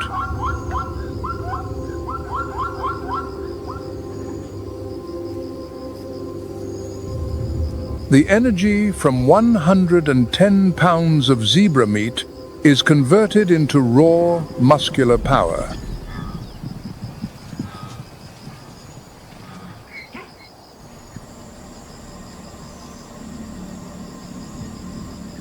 The surge of glucose reactivates the clarity and strategic calculation in the lioness's brain.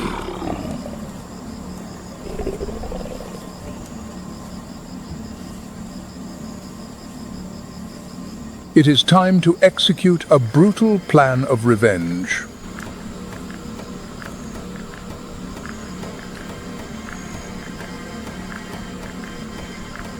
Lions are the only cats with a complex social structure, and coordinated hunting is the pinnacle of their tactical intelligence.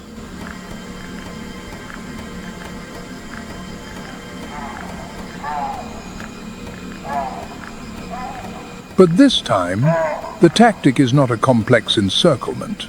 Their target is specific, the alpha male.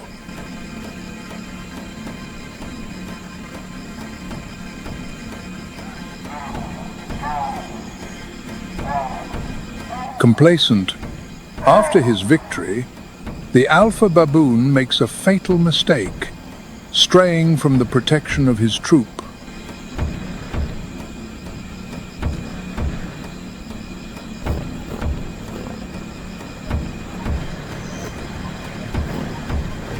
This is the moment the lions have been waiting for.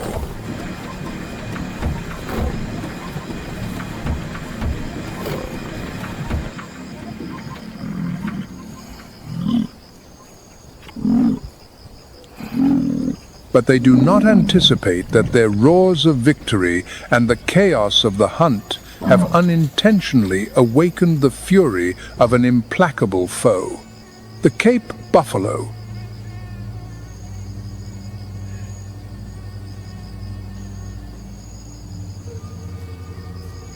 The Cape buffalo.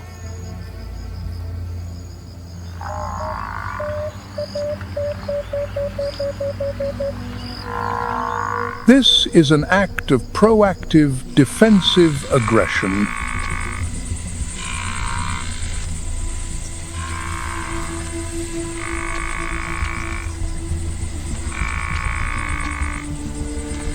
The Cape buffalo is the only animal in Africa known to actively hunt lions.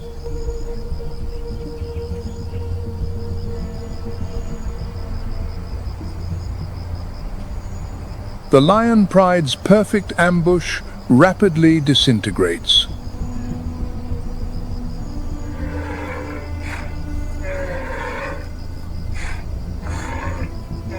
The buffalo has no interest in the baboons. Its only goal is to eliminate the big cats that dared to trespass on its territory.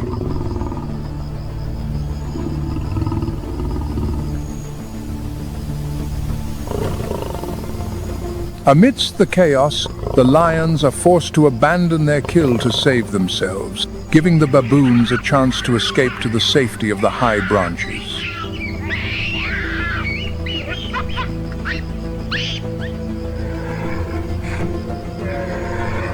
Possessing a neck skin nearly an inch thick that serves as a natural shield, and a fused horn boss on its head as hard as rock, the buffalo is a living tank.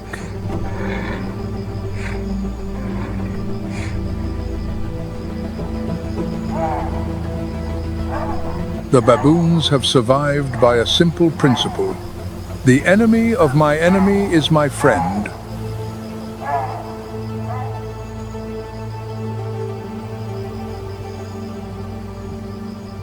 And once again, the Cape buffalo has proven that on this savanna, it is sometimes the one that dictates the rules of the game.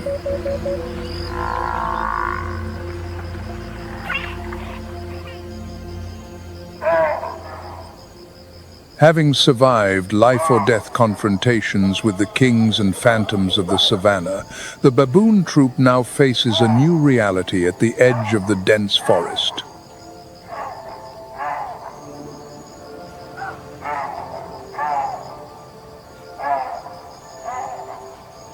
The light fades beneath a thick canopy, a place where their intelligence is pushed to its absolute limit.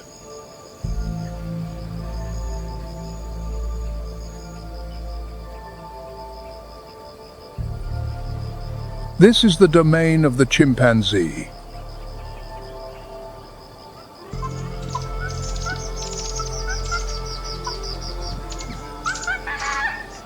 At Gom Stream National Park, scientists have documented a harsh reality.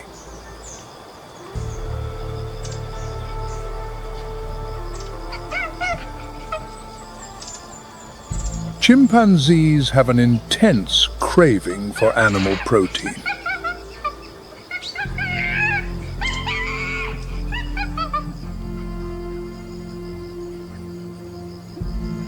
But the baboons are not entirely defenseless.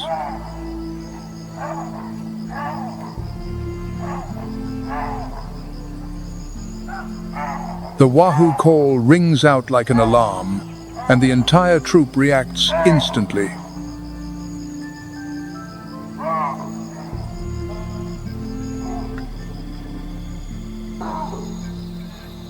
They take a great risk, scrambling onto the thinnest branches where the chimpanzees' heavier bodies cannot follow.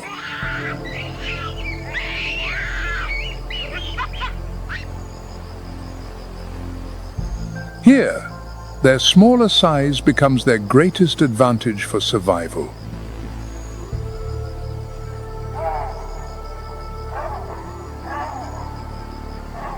The intelligence of the baboon has long captured the attention of biomedical science.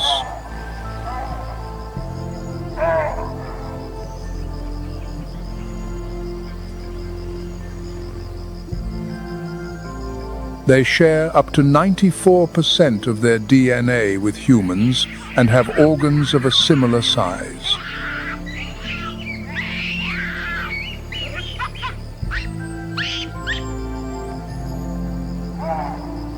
Baboons were used in some of the first heart and liver transplants, and as research models for epilepsy.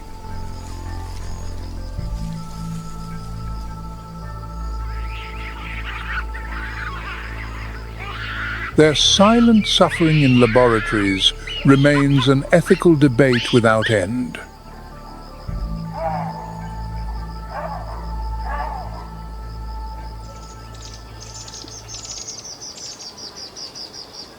In their conflict with chimpanzees, the baboons are rarely alone.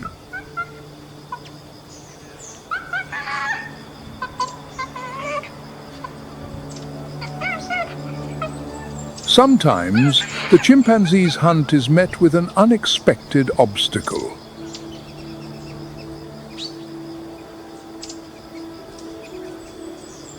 The appearance of a hornbill shatters all of their plans.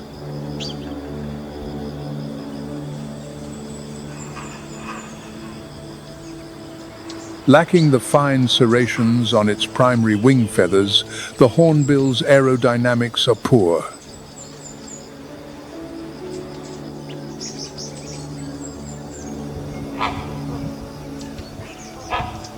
This creates turbulent airflows, causing each wing beat to produce a resounding whoosh sound.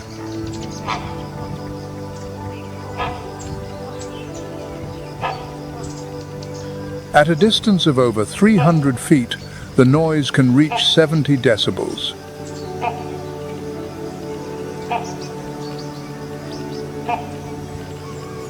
The jarring sound in the quiet forest is like the roar of a motorcycle.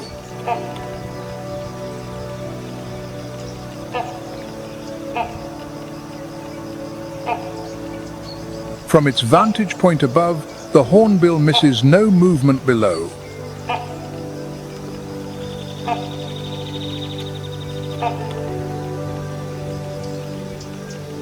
It possesses 4-channel color vision, allowing it to detect spectrums of light invisible to most mammals.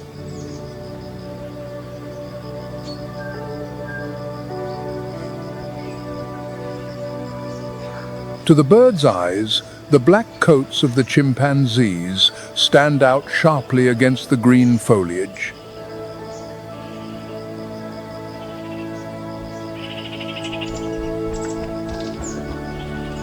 Upon spotting a threat, the startled hornbill takes flight.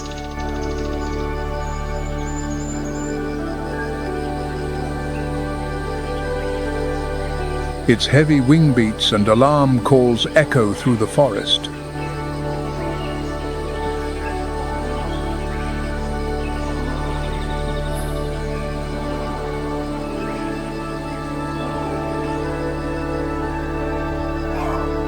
For the baboons, this is precious information, a clear signal that chimpanzees are very close.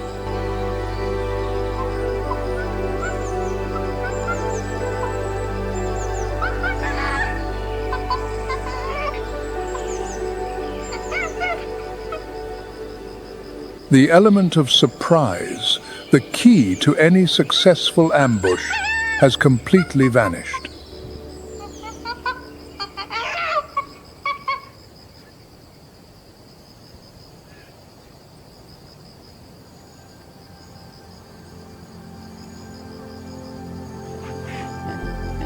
Below, red river hogs approach quietly.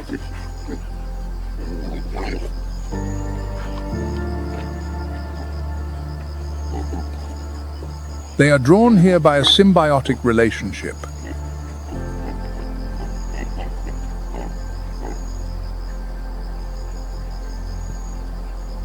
Over 30% of the fruit dropped by the primates above becomes a buffet for them on the forest floor.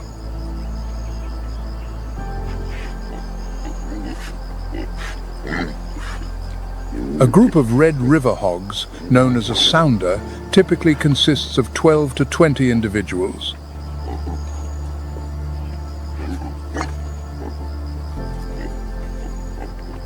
They move like a whirlwind, sweeping the ground beneath the trees.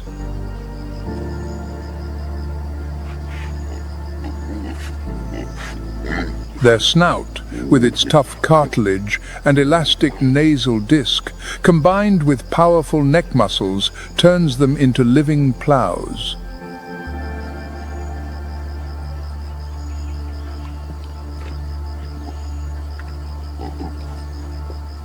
They can churn up 4 inches of soil in seconds, searching for roots and insects.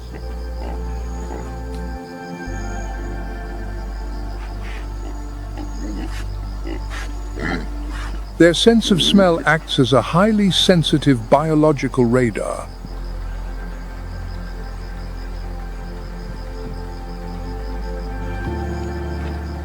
The noise from the sounder plunges the immediate area into chaos.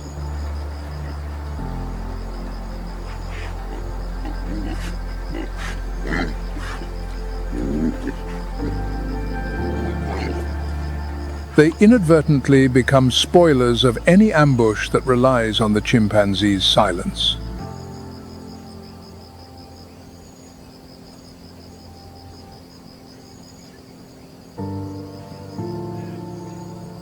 However, chimpanzees dare not challenge the Red River hogs.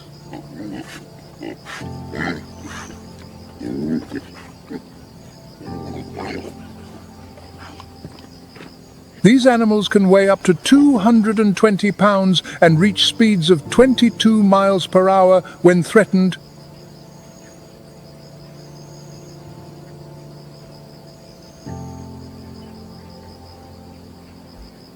True to their name, they are excellent swimmers and will not hesitate to dive into water to escape.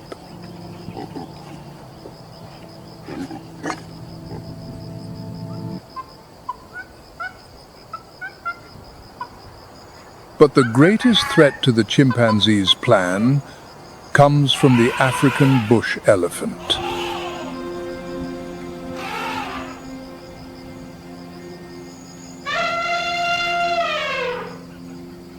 These ecosystem engineers possess the power to alter the very structure of the forest.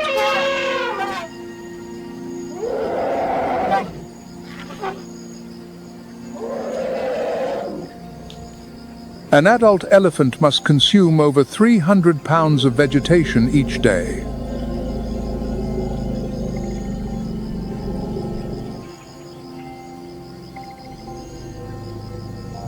Their inefficient digestive system compels them to eat almost constantly.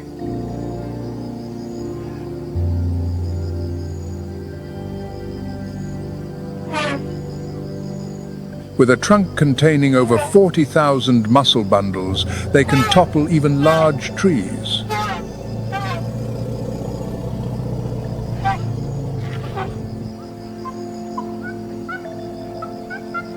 Each felled tree inadvertently creates a strategic disaster for the chimpanzees.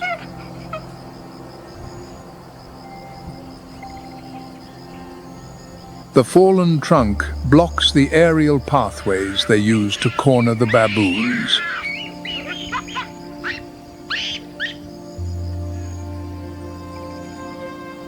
A dangerous gap now opens in the canopy.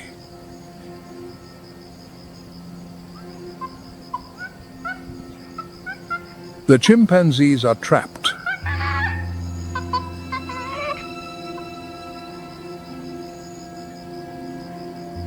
They cannot jump across such a void.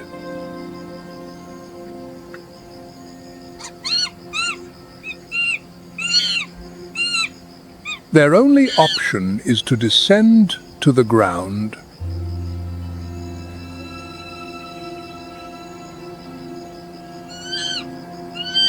And at that moment, the game changes entirely.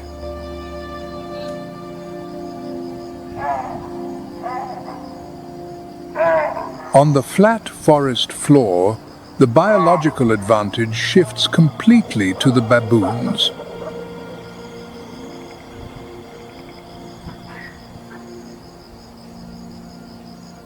Chimpanzees walk on their knuckles. Their pelvic structure and spine, adapted for climbing, make sprinting awkward and inefficient.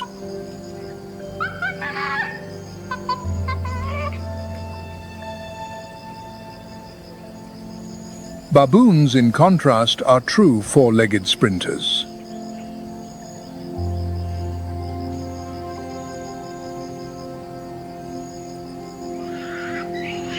They can reach speeds of 28 miles per hour and maintain incredible stamina.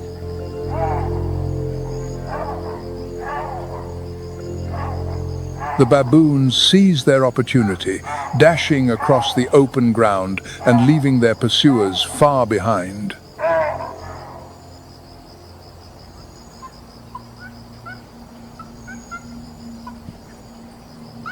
As the baboons make their escape, the chimpanzee's hunger remains unappeased.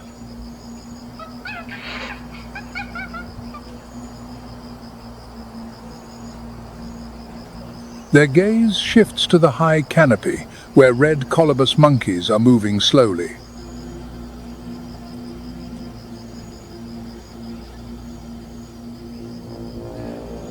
The presence of the red colobus inadvertently provides a shield for the baboons.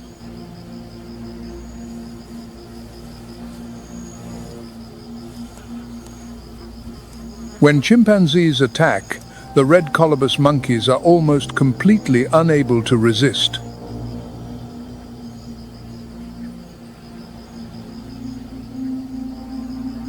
They lack the knowledge to escape to the flimsy outer branches as the baboons do.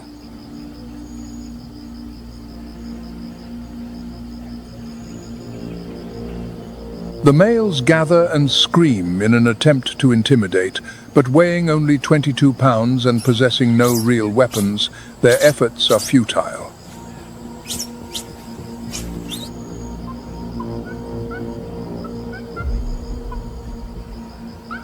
The success rate for chimpanzees hunting red colobus can be as high as 85%.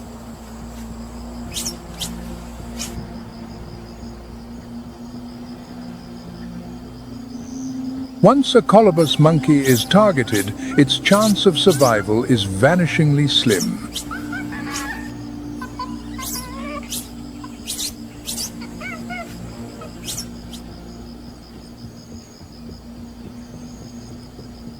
The baboons live, while the red colobus pays the ultimate price.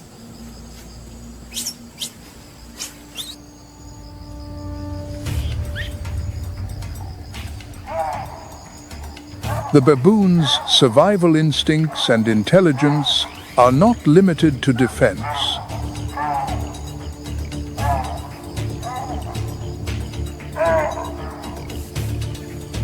They are also opportunistic predators.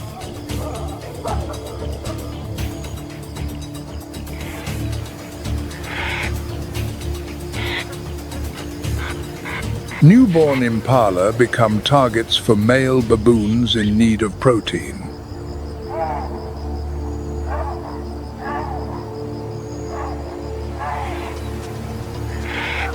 But the impala mothers do not give up their young easily.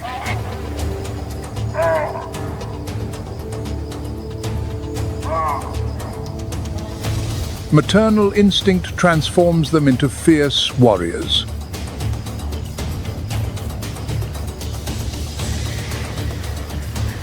Faced with such determined resistance, the baboons often have to retreat.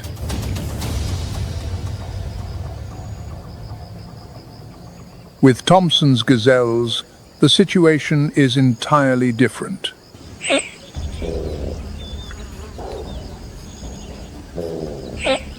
Thompson's gazelles are renowned for their speed, capable of reaching 50 miles per hour.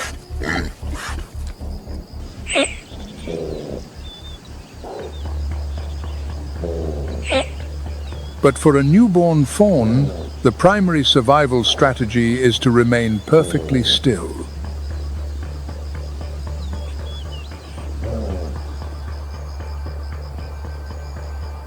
Its grayish-brown coat allows it to blend in with the dry grass.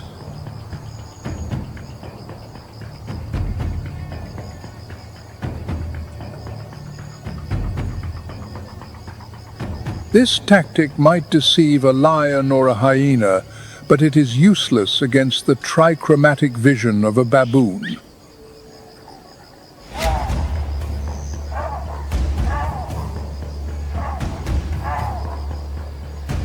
They see the young gazelle as clearly as an ink spot on white paper.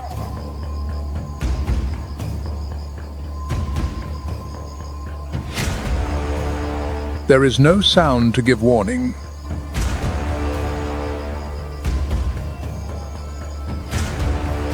The baboon lunges, and a single decisive bite ends everything. So fast, the prey has almost no time to react. It is all over in seconds, cold, precise, and absolute.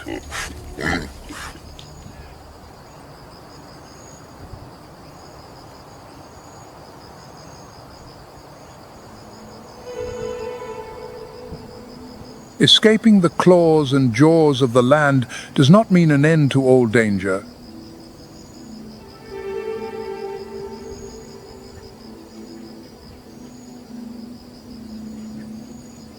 The seemingly calm water marks the boundary between life and death.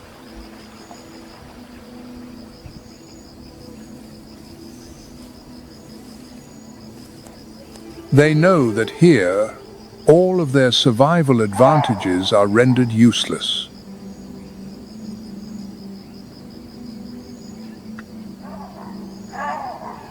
A speed of 28 miles per hour on land means nothing in the current.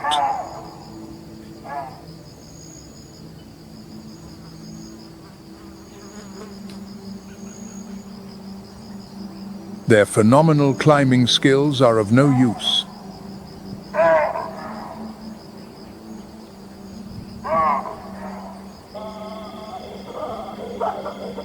They are completely and utterly vulnerable.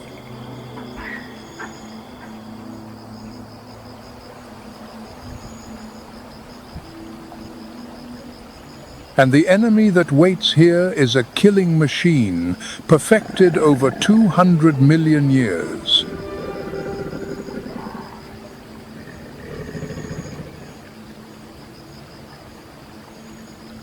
The Nile crocodile, a living fossil from the Jurassic period, is the most successful predator in evolutionary history.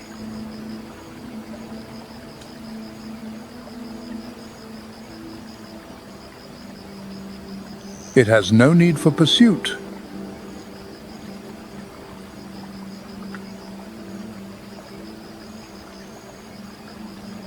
An extremely slow metabolism allows it to lie motionless in the mud for hours on end.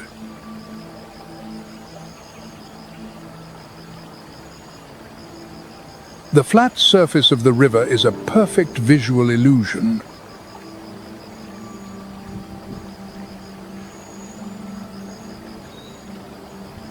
Only its eyes and nostrils break the surface, camouflaged amongst the water hyacinths.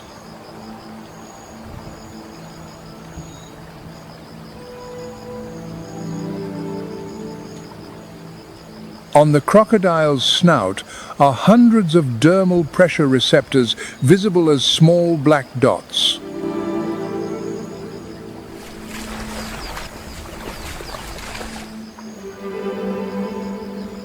They are 10 times more sensitive than human fingertips.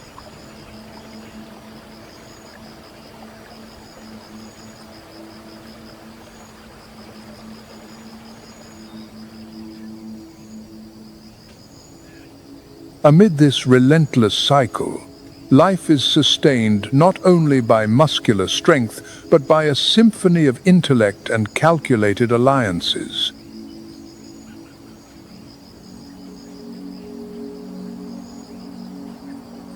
Each creature carries its own strategy to compensate for biological shortcomings, where unity forms a protective wall and alertness becomes the ultimate weapon.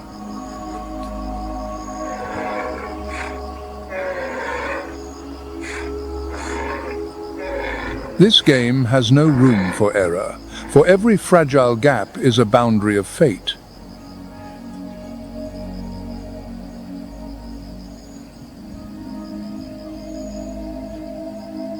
In the end, reality teaches that to survive, instinct must always be paired with relentless acuity. Dawn breaks over the African plains, draping a thin veil of mist across the golden grasses. At this hour, dappled shadows begin to stir.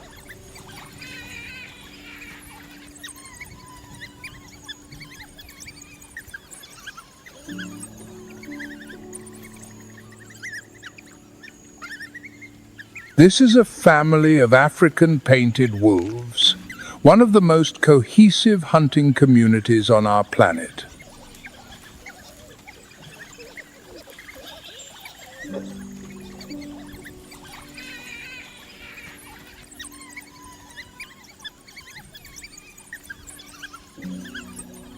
They move in silence, yet without a hint of chaos.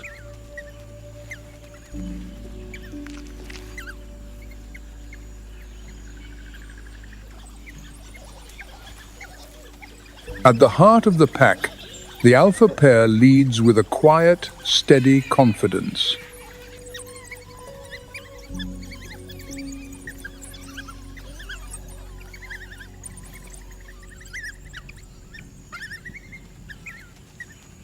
They are the leaders, the parents, the nucleus that maintains the rhythm of the entire community.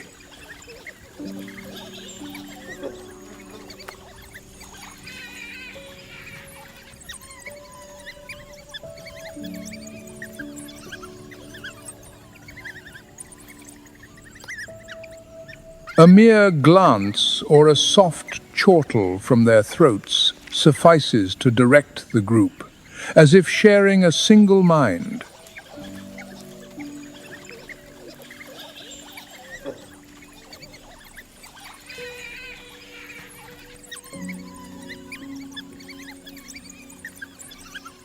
In this fragile wilderness, consensus is found not in roars,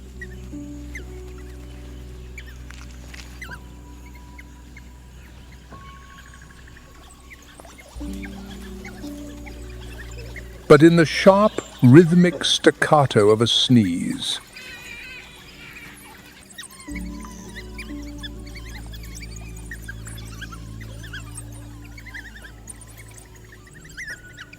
It is a primitive democracy. Only when enough voices join this audible choir does the pack move as one, driven by a collective will.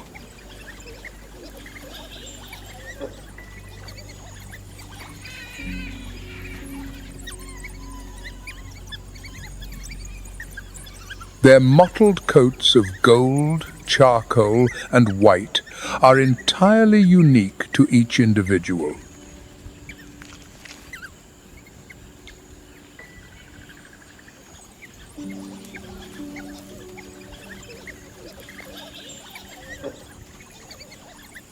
Each is a masterpiece of nature, painted with a purposeful yet spontaneous hand.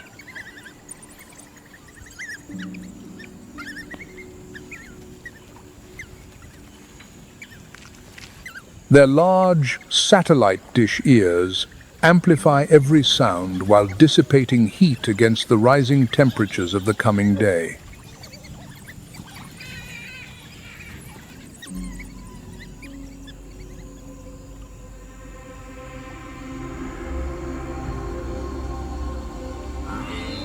As the sun climbs, the alpha pair halts at the distant fringes of the plain.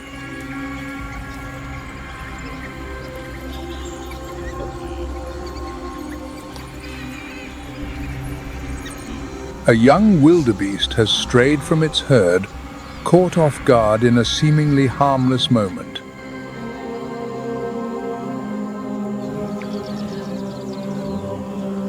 For a creature relying on an innate magnetic compass for navigation, isolation means losing both protection and direction.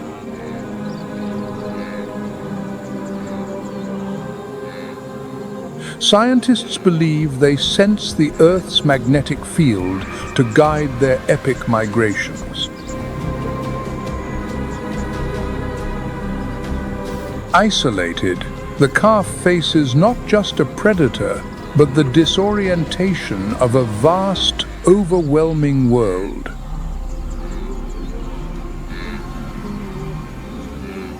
This is the opportunity, and the signal.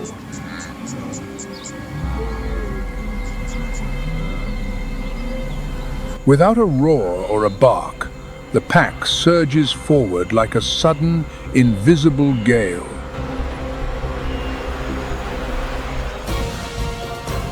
Their slender frames glide over the earth, kicking up columns of golden dust.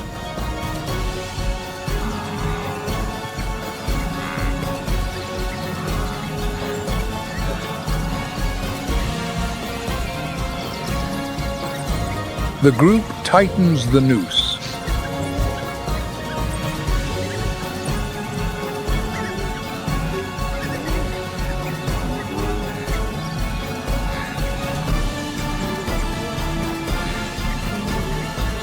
The pursuit is ended swiftly, efficiently, and with terrifying precision.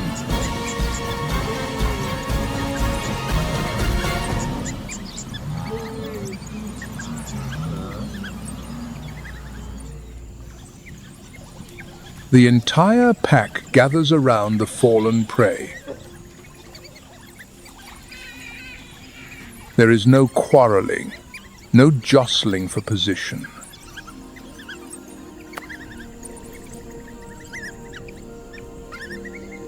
African painted wolves are among the few species that regard the sharing of food as sacred.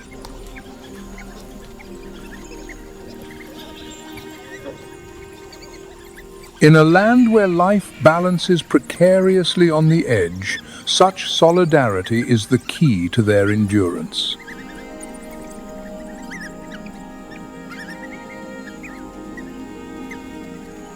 As the sun crowns the horizon, bathing their dappled fur in light, the group moves off quietly.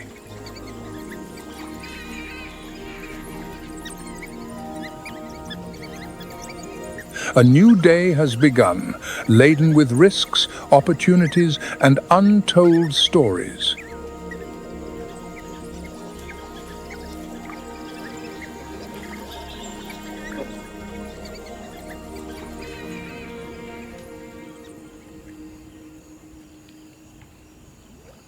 At high noon, when the sun peaks and most predators seek the shade, the spotted hyena grows active.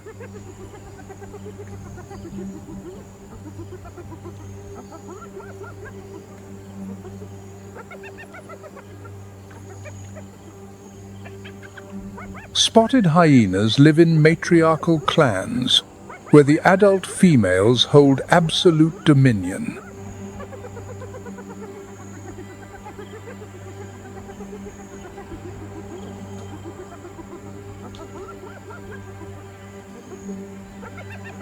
They coordinate brilliantly, employing calls, low growls, and even scent to communicate.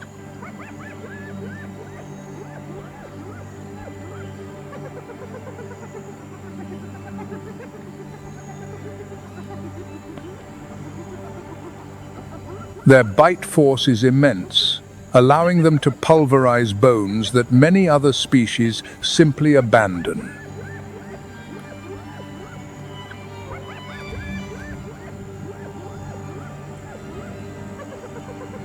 Consequently, they often loiter near the kills of others, even when the danger is significant.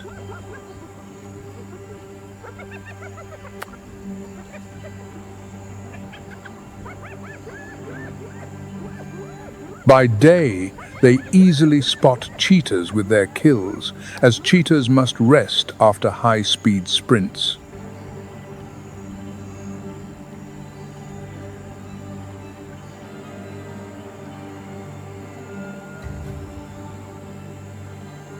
Even lions are not exempt from their persistence.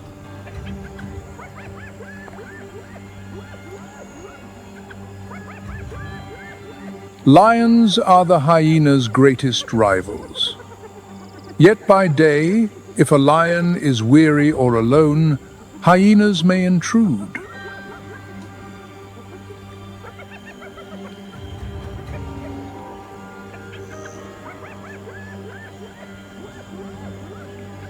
Spotted hyenas are far more than mere scavengers. They are formidable, highly organized hunters.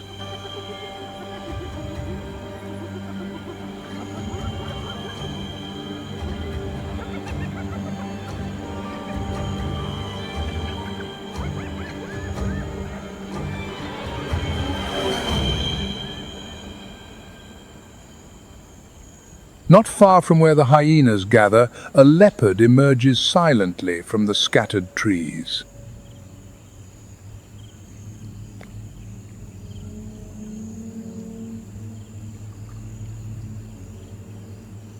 Unlike the cheetah or the lion, the leopard operates alone, relying on agility, climbing prowess, and explosive power.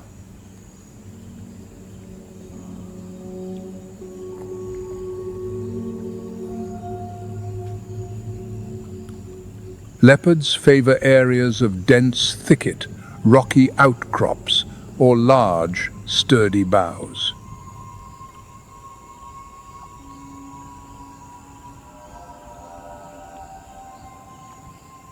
They hunt by stalking with agonizing slowness, utilizing every scrap of available cover.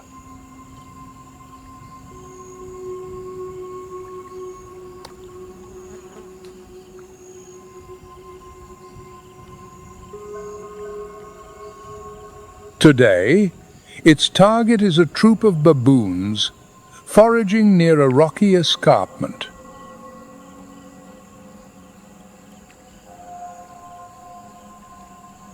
Monkeys are dangerous prey. They possess long canines, live in groups, and react with lightning speed.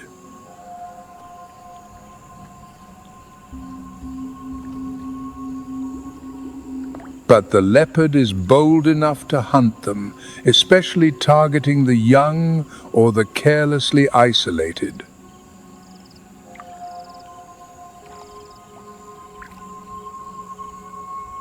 The leopard lies low in the grass, observing every nuance of the baboon's behavior.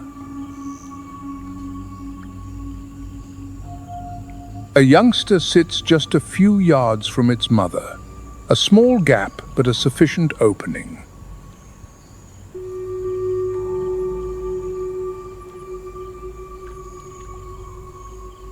The leopard flattens its body and snakes forward through the stalks.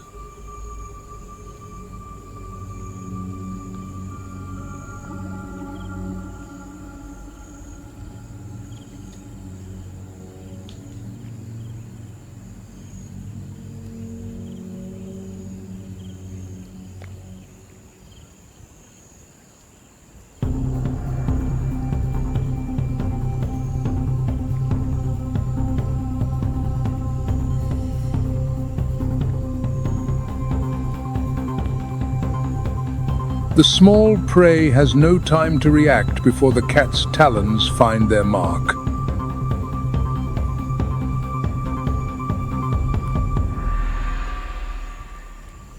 With immense strength, it drags the carcass to a nearby tree.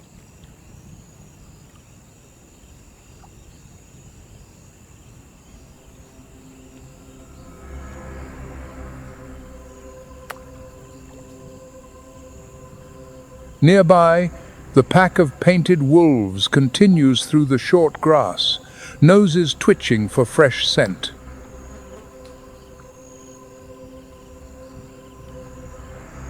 It is now late afternoon, the hour when their hunting efficiency is at its peak.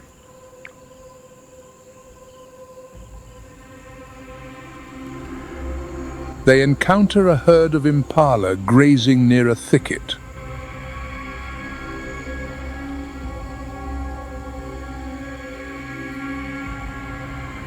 Impala are fast and nimble, yet they are prone to panic under the pressure of a relentless chase.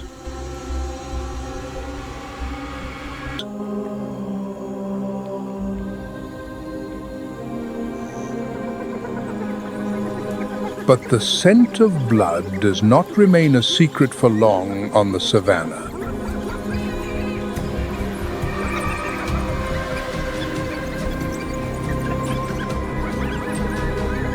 A clan of spotted hyenas quickly detects the kill. They emerge from the tree line, ready to challenge the wolves. The painted wolves immediately prick their ears. The impala hunt was a success, but the meal belongs to another.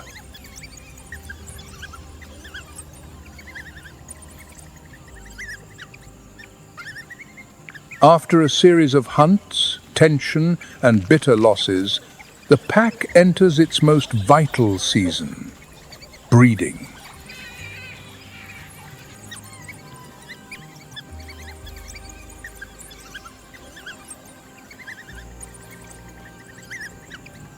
This is when the rhythm of the entire pack shifts.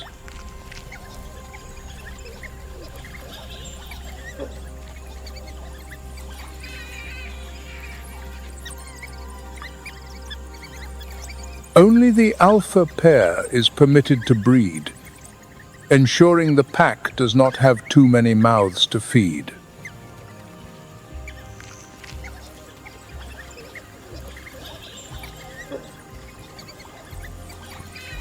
When the pups are born, each weighs just a few ounces, eyes sealed shut and entirely dependent on their mother.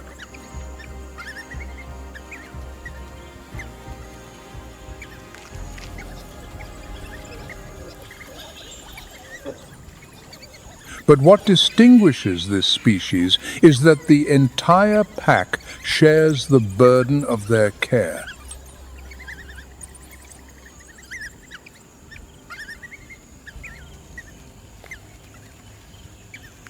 Males, non-breeding females, and even yearlings all participate in nurturing the pups.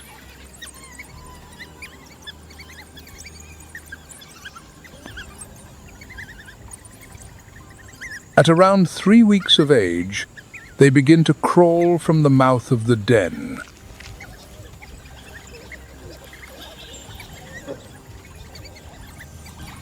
Their movements are still clumsy, yet they are remarkably active, nipping ears and practicing their chase.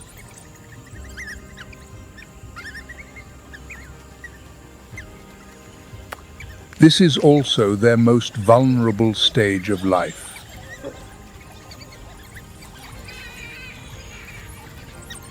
Any unusual sound sends the pack into an immediate defensive ring around the burrow.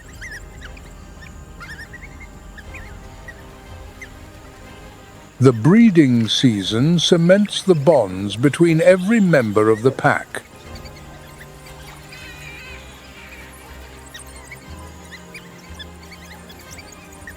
Each individual contributes to the new generation, a fundamental factor in the painted wolf's survival.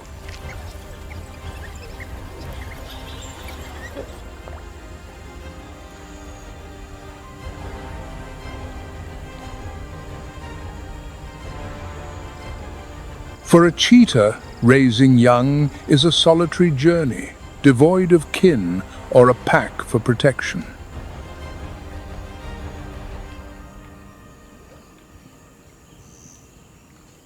Every critical decision rests solely on the mother's shoulders.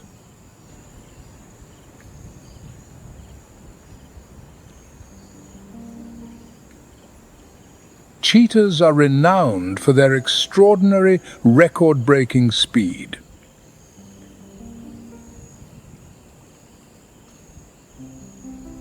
They are the fastest animals on land.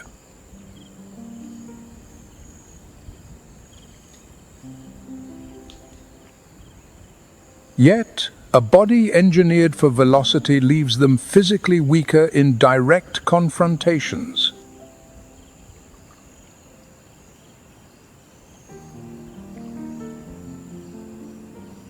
Thus, the secret to motherhood is not just hunting skill, but the mastery of avoidance.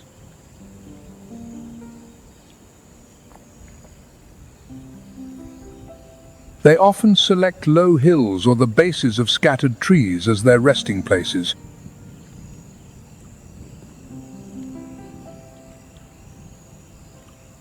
Cheetah cubs possess soft grey coats with a silver mane along the back, mimicking the look of a honey badger.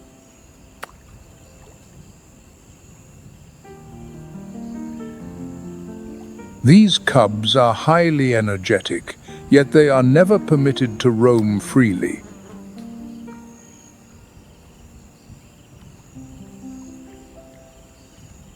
They learn the art of the hunt through the simplest method, imitating their mother.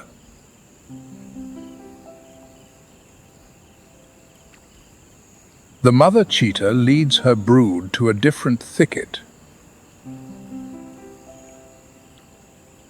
She never frequents the same spot twice to avoid being tracked by other predators.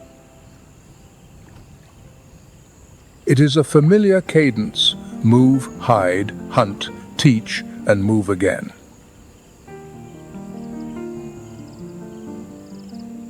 There is never a moment of true safety, yet through this strict cycle, the cub's chances of survival improve daily.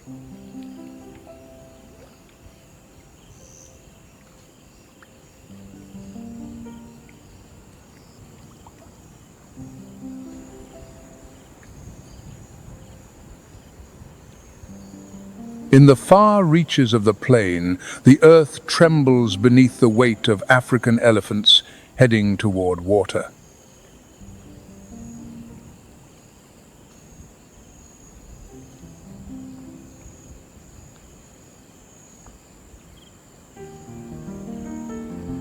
Leadership falls to the matriarch, a living map of the wild. Her memory is a vast archive of ancient pathways and hidden springs, forged through decades of drought and abundance.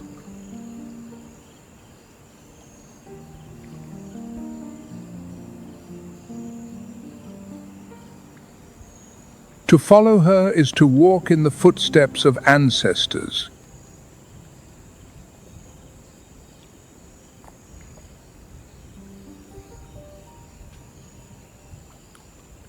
Elephants are distinguished by vast ears for cooling, long tusks for digging or defense, and a highly versatile trunk.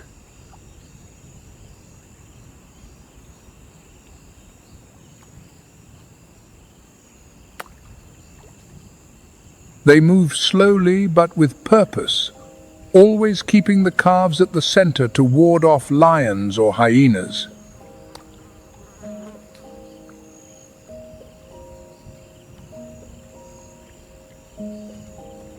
Elephants are rightly regarded as the engineers of the ecosystem.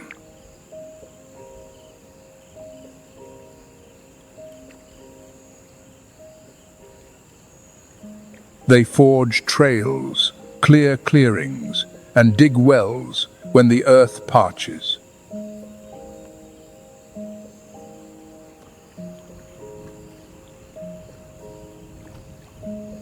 Thanks to them, many other species find places to forage or seek shelter.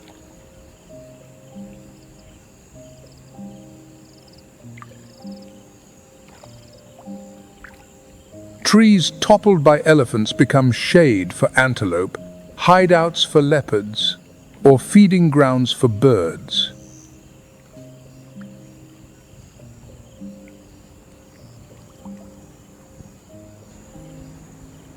Elephants move with a quiet, unhurried grace, maintaining the natural equilibrium of the savannah.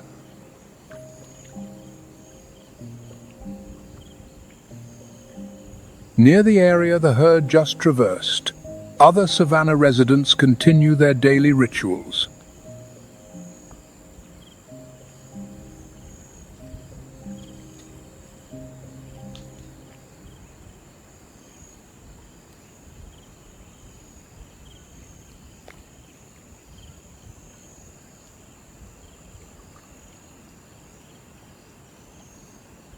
Zebras appear in small groups, grazing while remaining perpetually vigilant.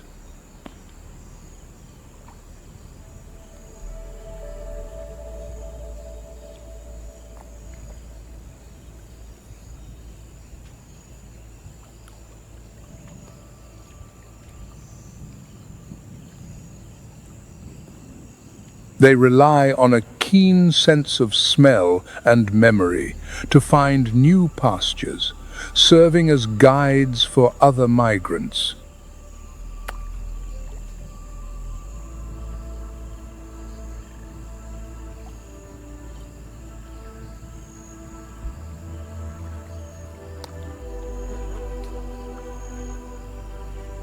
Their black and white stripes serve to dazzle predators during a chase, creating an unreadable optical illusion.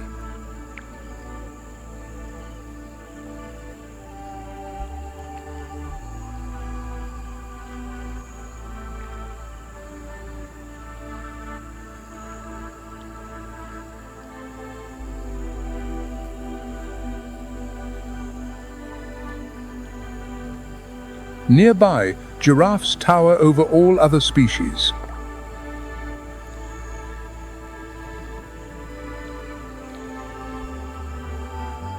Giraffes browse on acacia leaves that few others can reach, preventing the overgrowth of tall trees.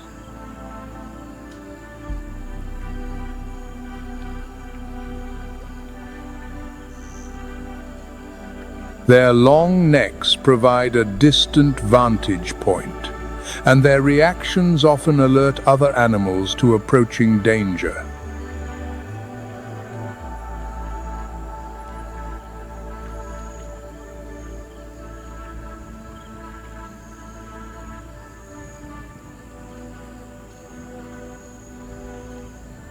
On the riverbanks, hippos wallow in the mud to escape the intense heat.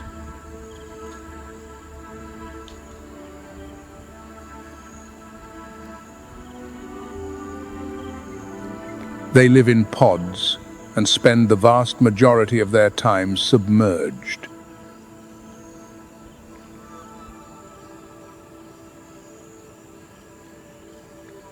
Though peaceful when quiet, the hippopotamus is among the most dangerous animals in Africa.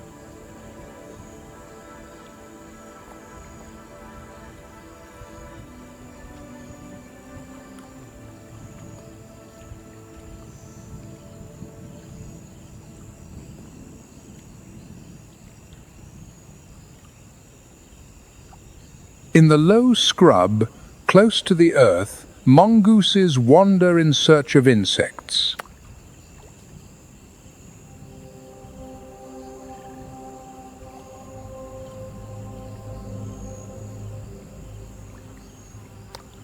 Mongooses live in large, watchful groups, taking turns to stand sentry.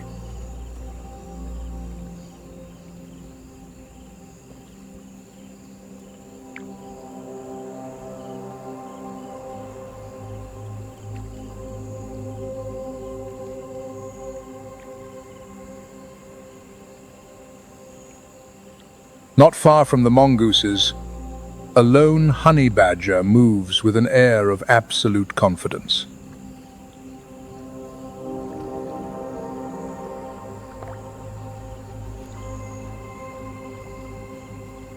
This species is legendary for its fearless and indomitable courage.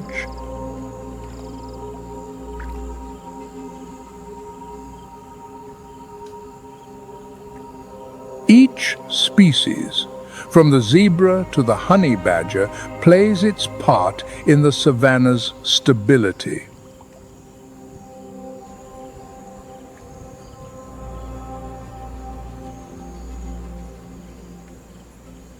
As the sun dips below the horizon, the savanna gradually falls into a hushed stillness.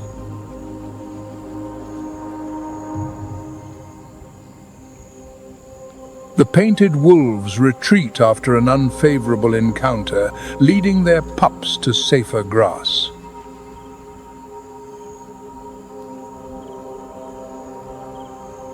The cheetah mother settles beneath a low bush, watching over her 3 cubs after a long day of lessons.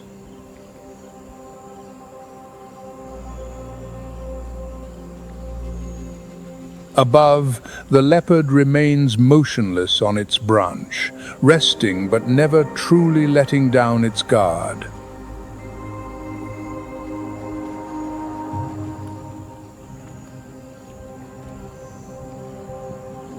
In the distance, the elephants trek on, leaving new trails and the familiar signs of nature's engineers.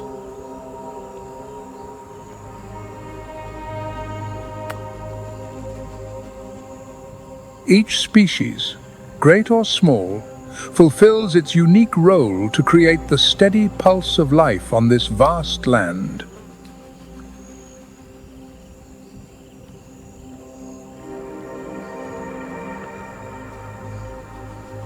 From all these movements, a clear lesson emerges.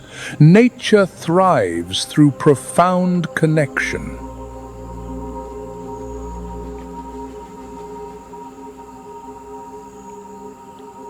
painted wolves rely on the unshakable power of solidarity.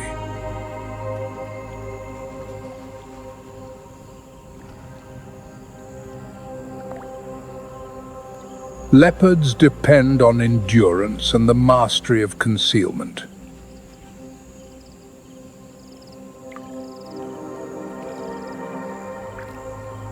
Cheetahs rely on the caution and persistence of a mother.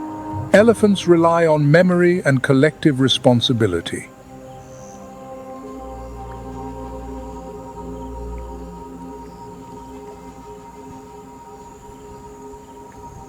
The savannah concludes a vibrant day, reminding us that sustainability is only reached when each individual thrives.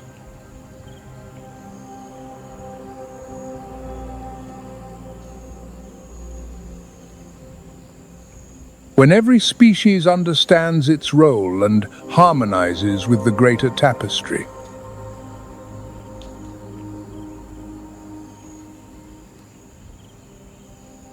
Even an old male lion can fall before a fierce and united clan of spotted hyenas.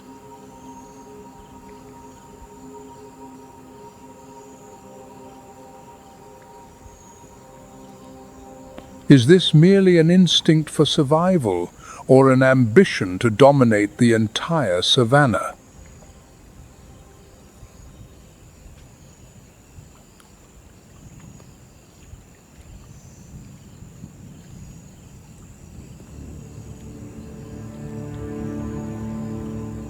The spotted hyena, Crocuta crocuta, is the largest of its family, weighing between 121 and 154 pounds.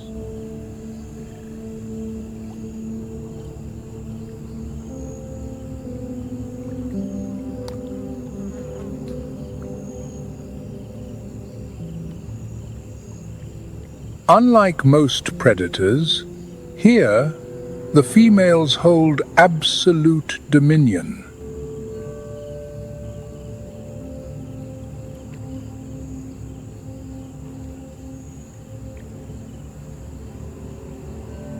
They are larger, stronger, and significantly more aggressive.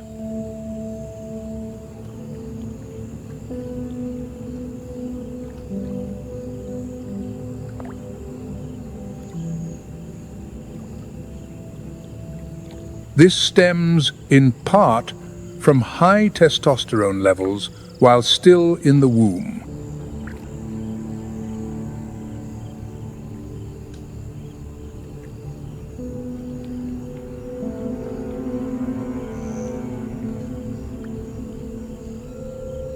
This hormone makes them physically more robust and bolder in the heat of conflict.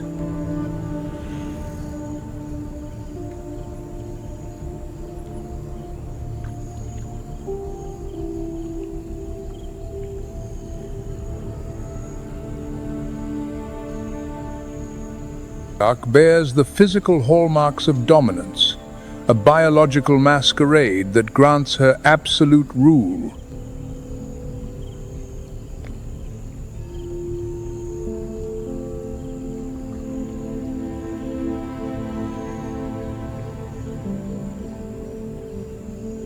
In the complex hierarchy of the clan, her word and her bloodline is law.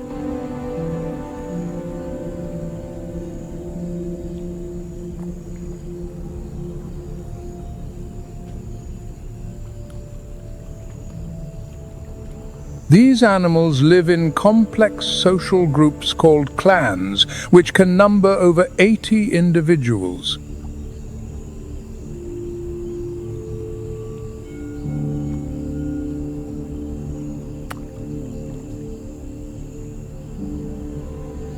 All members follow a matriarchal system where rank is inherited from mother to daughter.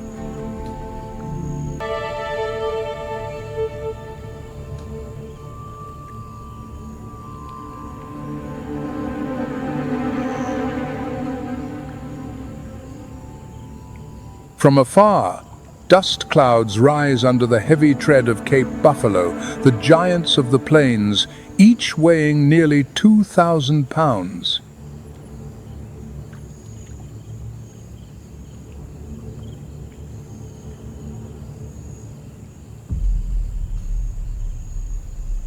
Their curved horns are like formidable weapons of war.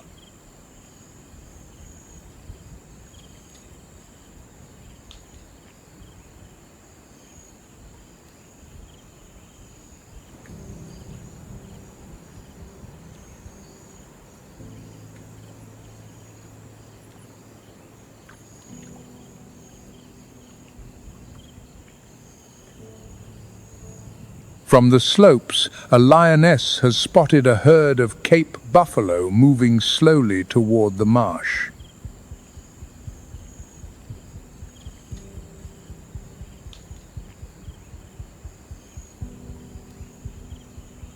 Heavy muscle and horns curved like massive weapons of war.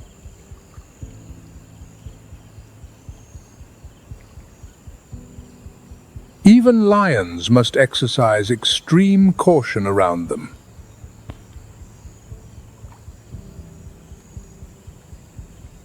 But for a hungry family, it is a challenge worth the immense risk.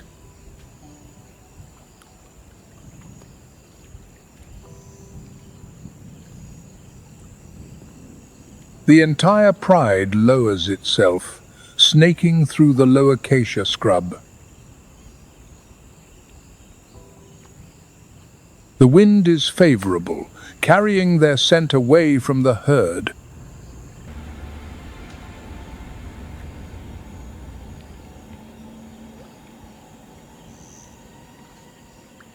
On a golden afternoon, beneath the shade of a low acacia tree, a cheetah family waits.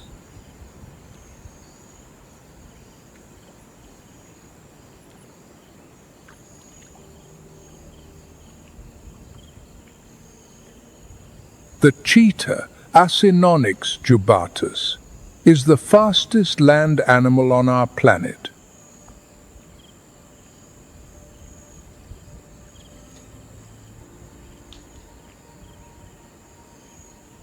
Their speed can exceed 62 miles per hour in seconds, yet they can only sustain the chase briefly.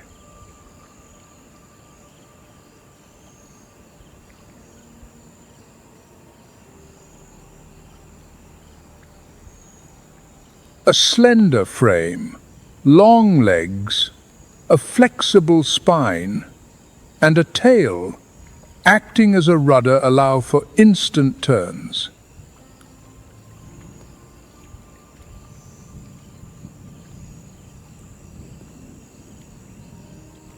This family consists of a mother and several cubs, no more than 6 or 7 weeks old.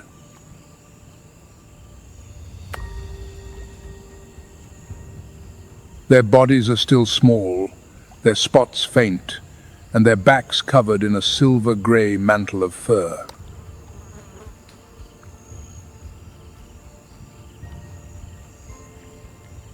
This is the stage where the mother must hunt constantly to provide enough milk and meat for her brood.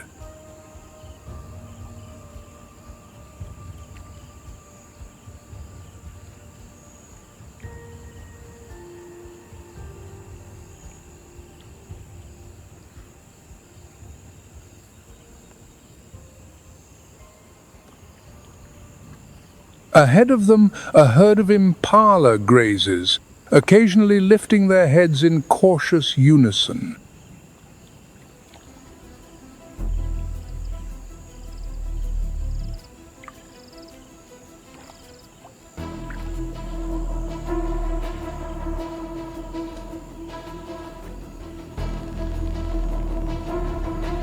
The mother bellies to the ground, moving with silent precision, her amber eyes locked on a stray yearling.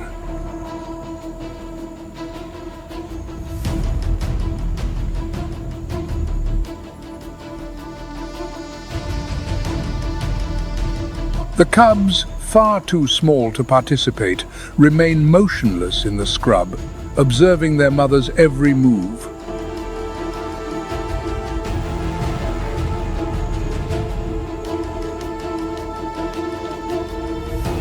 When the distance between her and the prey closes to just a few dozen yards, the mother accelerates.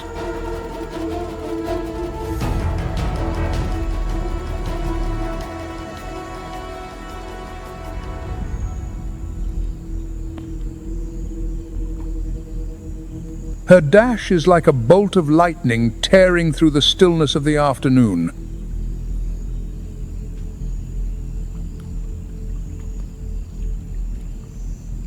She has only just begun to drag the carcass toward her young when a raspy laugh erupts from behind.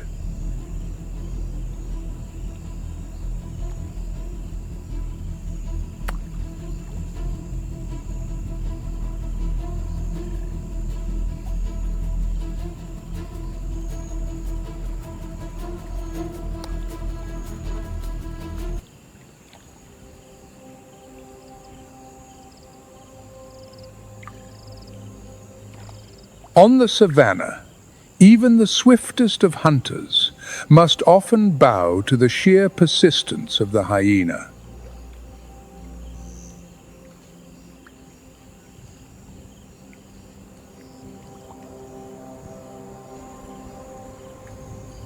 From the far reaches of the plain, a family of African elephants approaches.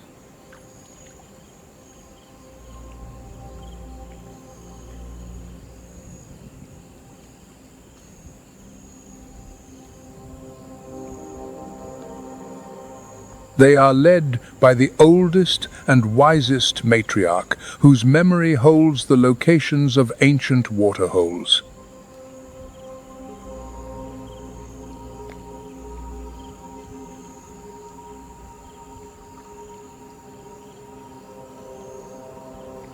The African elephant, Loxodonta africana, is the largest land animal on the face of the earth.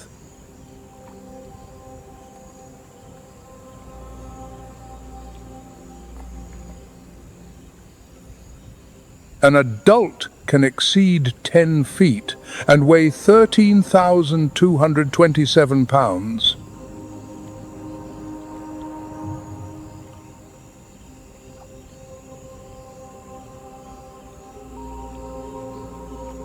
Their massive ears not only detect distant sounds but act as radiators to cool their massive bodies.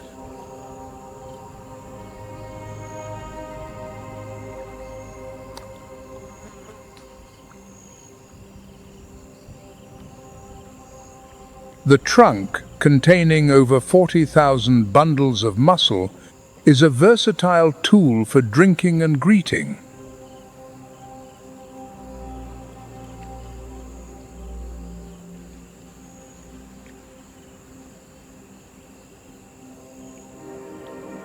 The herd moves in a stately line, with the vulnerable calves protected in the center by towering adults.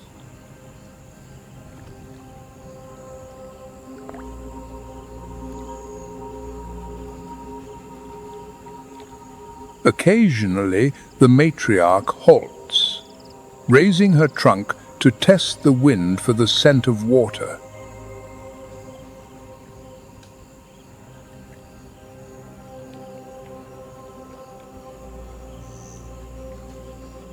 After several hours, the earth beneath their feet grows darker, a welcome sign of moisture.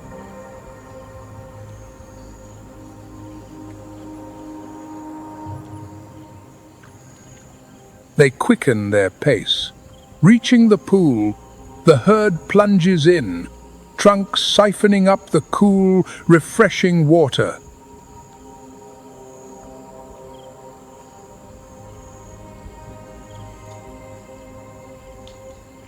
As the herd departs the waterhole, they follow their old trail back to the foraging grounds.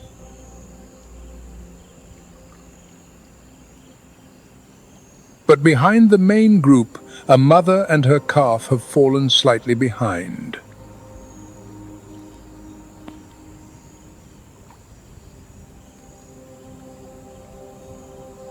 In the thick grass along the path, several low, dappled shapes begin to manifest.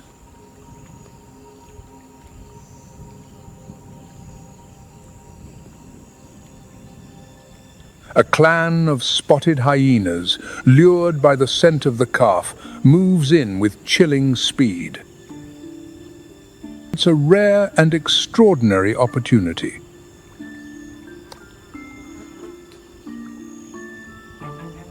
The mother instantly wheels around, shielding her young, flaring her ears, and trumpeting a piercing blast.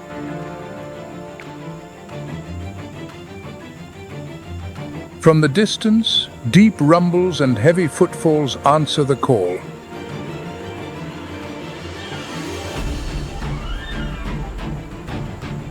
The herd has heard her.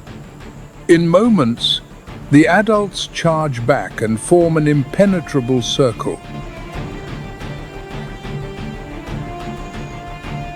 Overwhelmed by size and sheer numbers, the hyenas surrender and melt back into the tall grass. Soon, the mother and calf rejoin the herd, surrounded by massive bodies like a living fortress.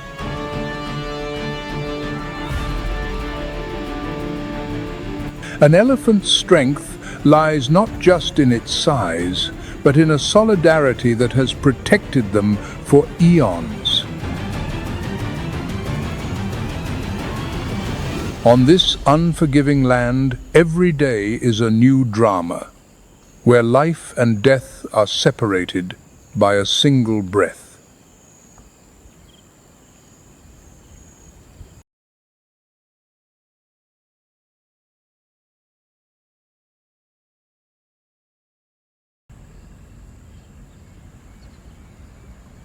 The lioness is the ultimate hunting machine. The sun sears the vast African savannah. In the scorched yellow grass, a figure lies in wait. She is the true queen of this domain.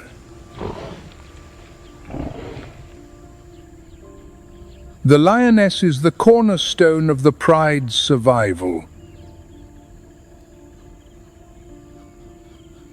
She undertakes the perilous role of the principal hunter. Her body is a design optimized for speed.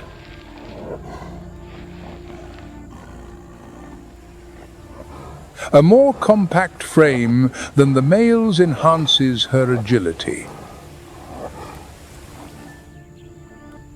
Her sandy tawny coat is the ultimate camouflage.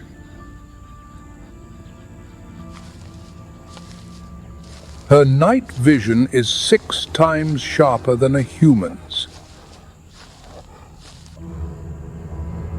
Darkness is her most potent ally. Soft paw pads silence every footfall. Absolute silence is the first strategic weapon. Her true strength lies in coordinated teamwork. They hunt in highly complex tactical formations. Each member understands her role implicitly. The flankers drive the prey directly into the ambush. Communication occurs without a single roar. The lioness possesses a terrifying burst of speed. She channels all her energy into short, explosive sprints. Retractable claws protect their razor sharpness. Powerful jaws are built to lock onto the windpipe. A lioness rarely expends energy needlessly.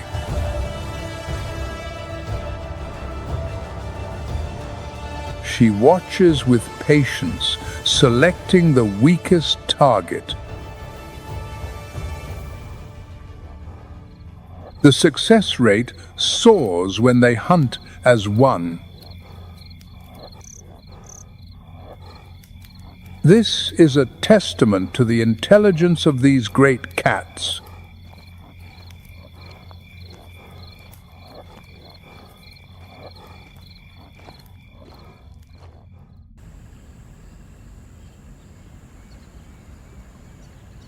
The giraffe, the tallest animal on the planet, is a true icon of the African savannah.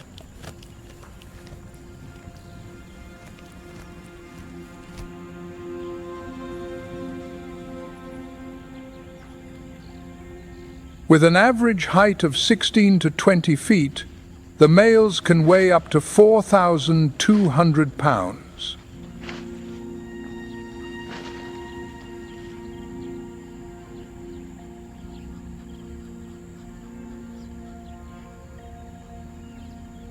Its golden coat with polygonal patches provides camouflage among the dry foliage and the harsh light of the open plains.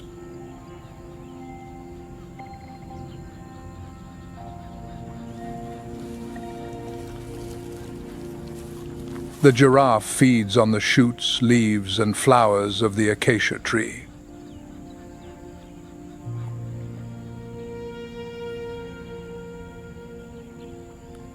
With its dark, prehensile tongue, up to 18 inches long, it can wrap around thorny branches.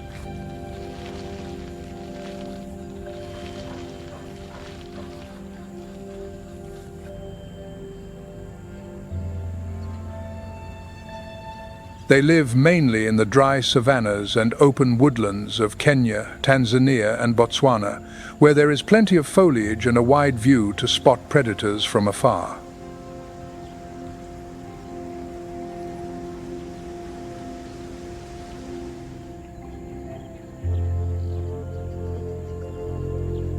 Though it appears gentle, the giraffe possesses one of the most formidable defense systems on the savannah.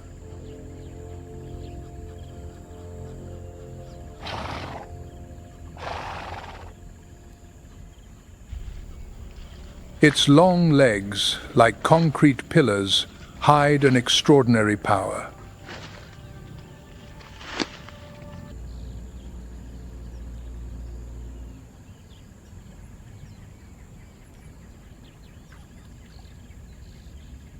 Even lions, the apex predators, have to think twice before attacking an adult giraffe.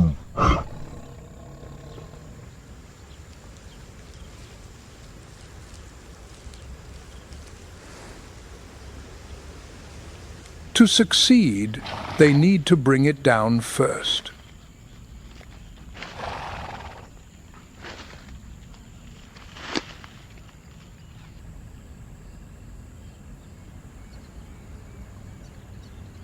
The Cape porcupine is Africa's largest rodent, weighing 22 to 66 pounds and measuring 24 to 31 inches long.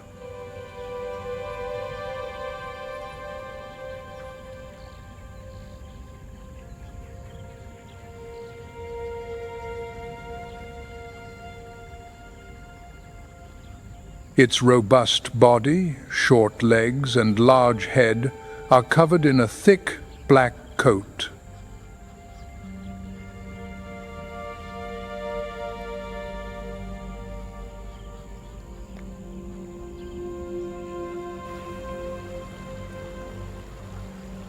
But its main weapon is its armor of quills, a true masterpiece of evolution.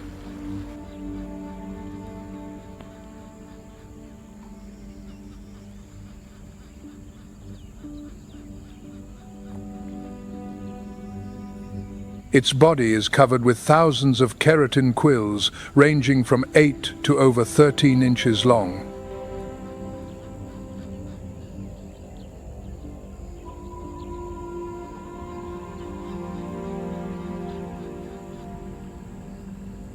These quills are not just sharp, they are designed to detach easily upon contact with an enemy.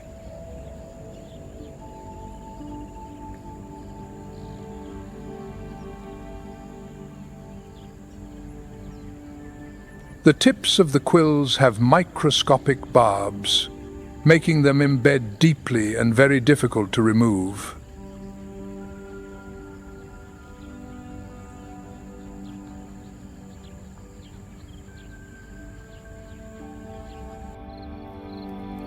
This not only causes immediate pain, but can also lead to severe infections, turning the porcupine's armor into a kind of passive biological weapon.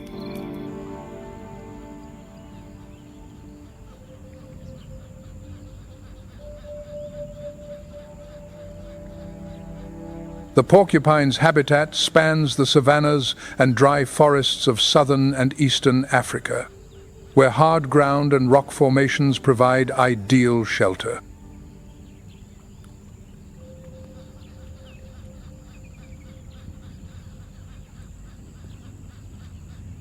The porcupine is a nocturnal animal, feeding mainly on roots, tubers, fallen fruit, bark, and occasionally gnawing on bones to supplement its calcium, which helps to harden its quills.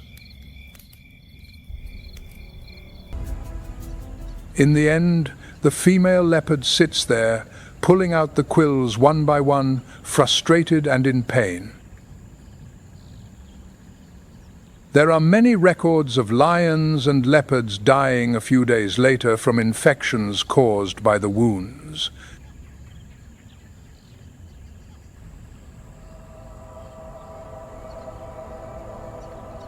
But in the center of that circle of dominance is something strange, small, round, with metallic reflexes.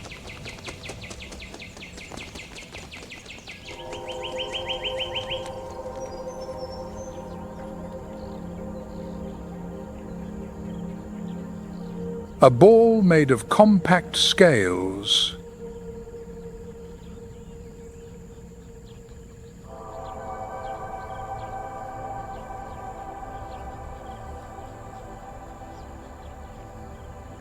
The African pangolin is an insectivorous mammal, characteristic of the savannas and open woodlands from southern Africa to Tanzania.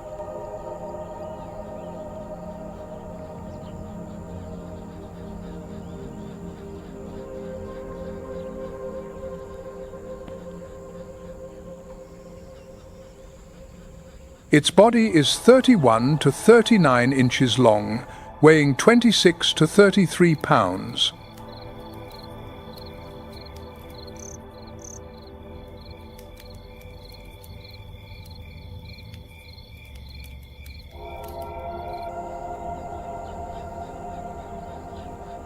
This is a creature that has chosen a different path.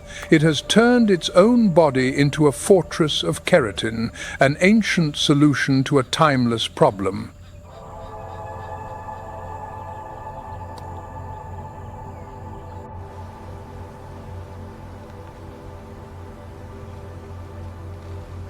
Its defense is not to fight nor to flee, but to simply become impenetrable, to wait out the storm of claws and teeth in absolute stillness.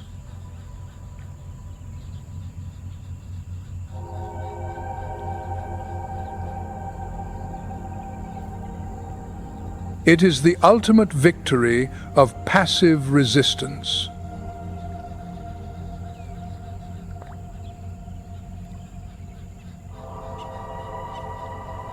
Unlike carnivores, the pangolin is a solitary and exclusively nocturnal creature.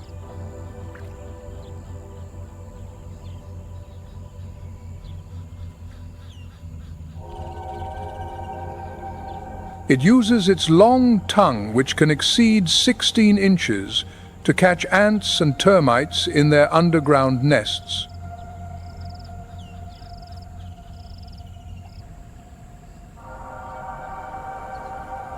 Against the claws of a lion, its scales show their full strength.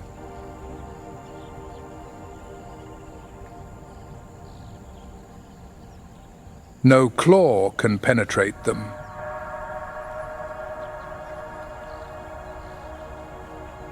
In the first few minutes, the predatory instinct prevails, but patience begins to wear thin.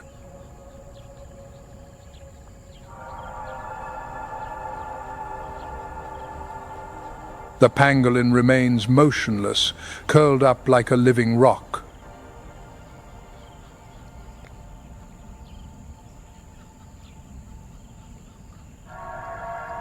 Its strength lies not in attack, but in absolute stillness.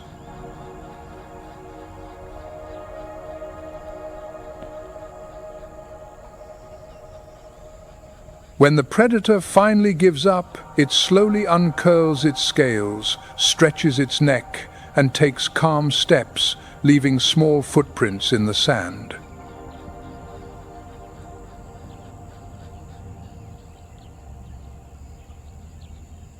The pangolin's armor is a masterpiece of evolution, but it is also its limitation.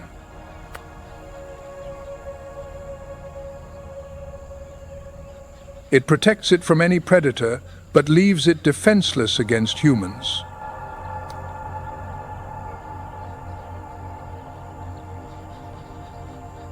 In the natural world, survival depends not only on physical strength, but on a combination of inherited instincts, neural reflexes, and learned behaviors.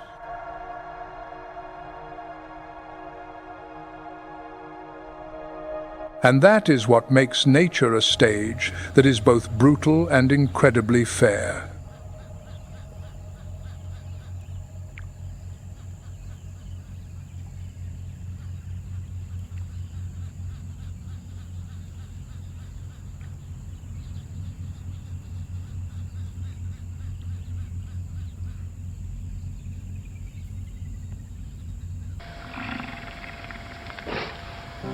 The African buffalo is one of the most dangerous ungulates on the continent.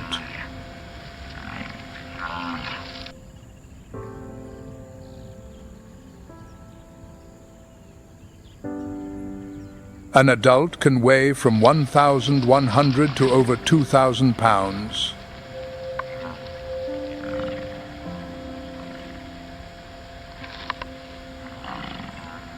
To survive the African heat, they need water, but they also possess a unique thermoregulation system.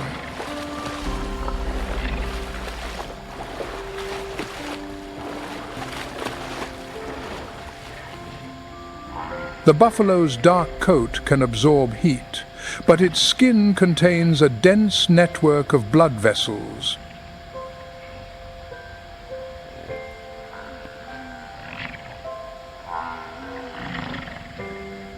When they wallow in mud, this layer not only cools them, but also acts as a sunscreen, keeping their body temperature stable for hours afterward.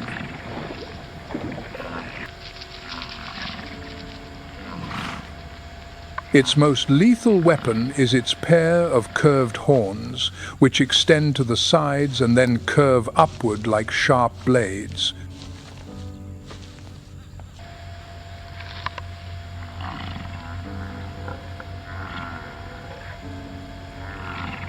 In males, the bases of the horns merge into a thick bone structure called a boss, a true protective helmet on the forehead, turning them into living fortresses.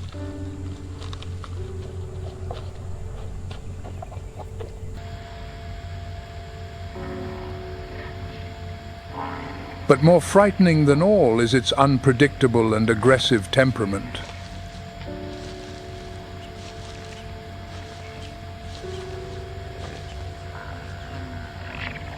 Unlike its domesticated relatives, the African buffalo retains a wild and primal instinct.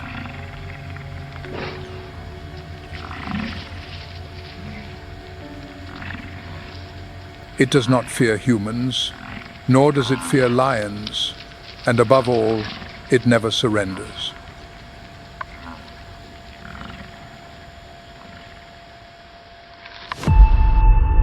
Therefore, in most hunts, lions only have a real chance when they attack as a group.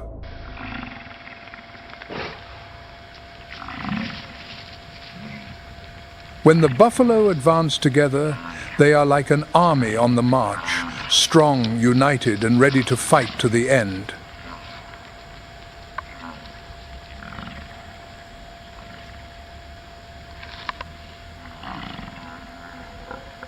Since a buffalo's hide is difficult to penetrate instantly, the lionesses, who are responsible for the hunt, usually attack from behind.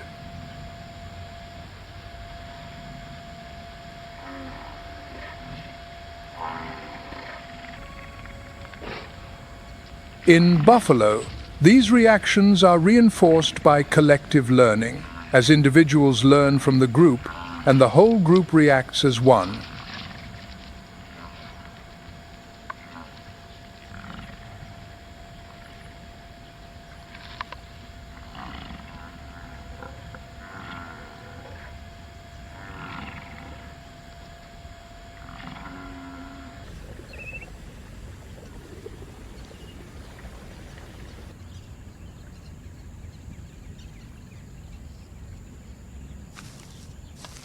Another animal that shows impressive collective strength against predators is the chacma baboon, Africa's largest baboon.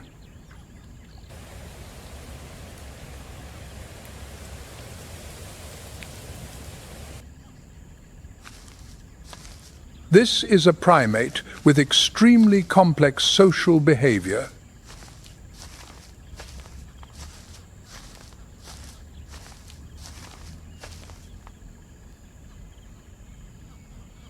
They live in troops of up to several hundred individuals.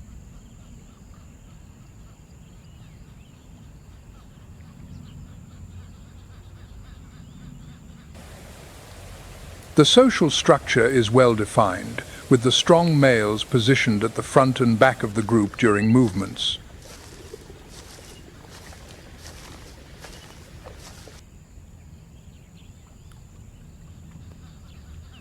The females and young are protected in the center.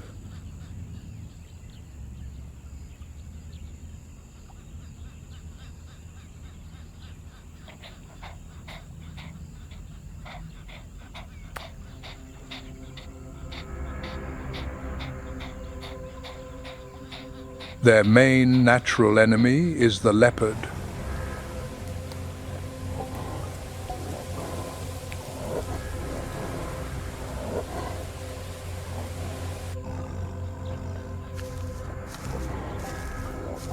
In a bushland in southern Africa, at the end of a hot afternoon, a leopard moves in silence.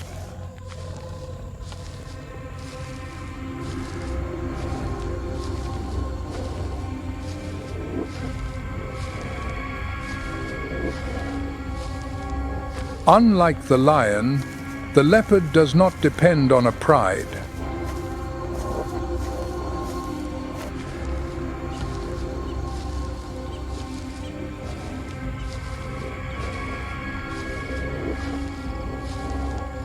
It is an invisible hunter, a ghost among the branches, an assassin from the shadows.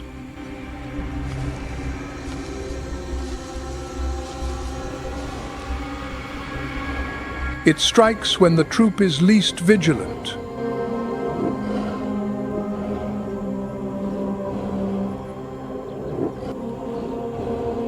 But this time, luck smiled on it.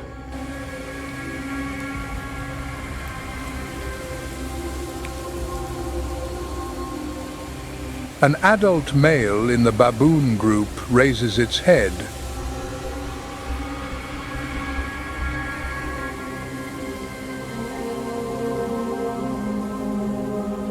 Baboons have a very developed sense of smell and sharp vision.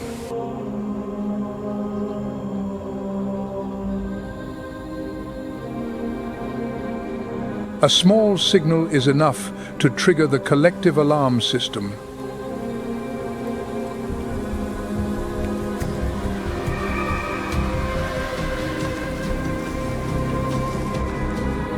Instantly, a loud, short and sharp cry rings out.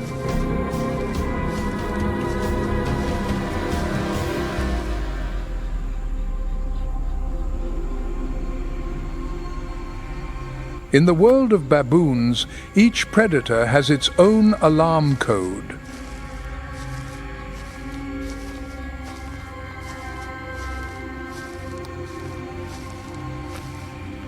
The sound for a leopard is not confused with the sound for a lion, an eagle, or a python.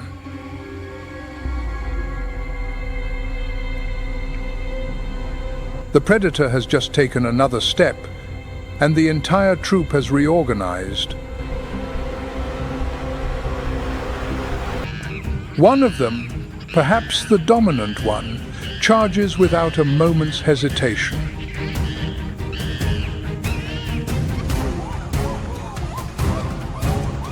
Behind it, the others follow. It is not a desperate reaction, it is a strategy.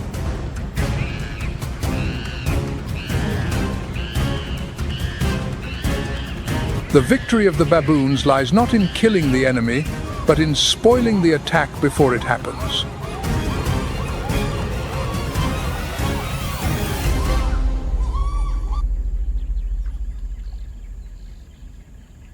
Unlike other prey that only flee, baboons have a sophisticated social organization.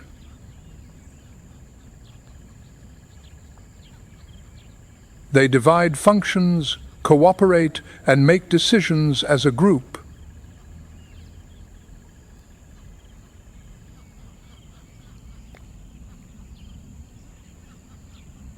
The collective acts as a living information network, where signals, emotions, and lessons are transmitted and processed in real time.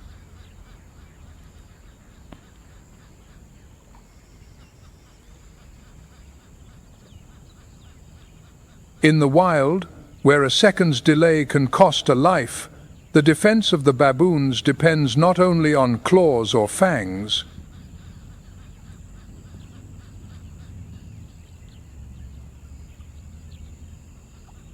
but on intelligence, memory, and coordinated response.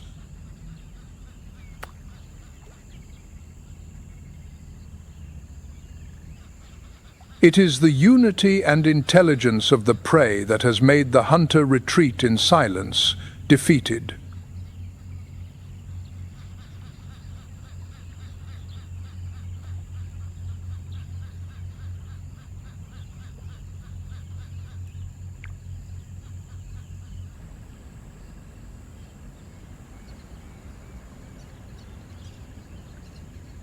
The male lion is the embodiment of raw, brutal power.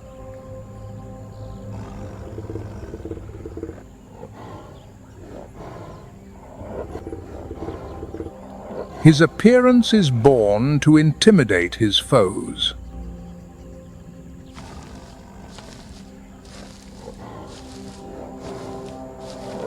The dense mane resembles a great crown.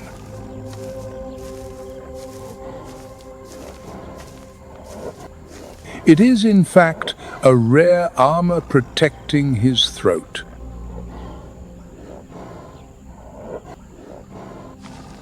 The thick hair mitigates the damage from biting jaws.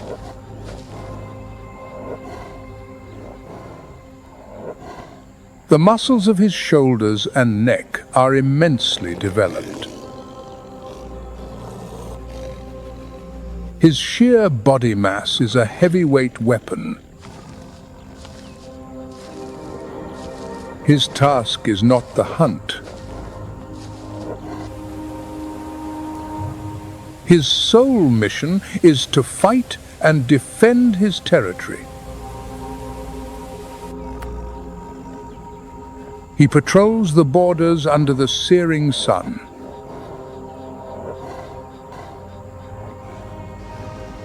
His scent marks an inviolable sovereignty.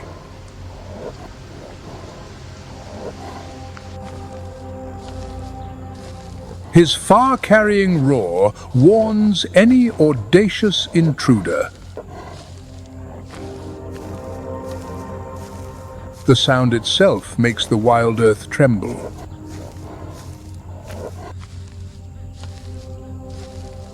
Any stranger will pay a heavy price.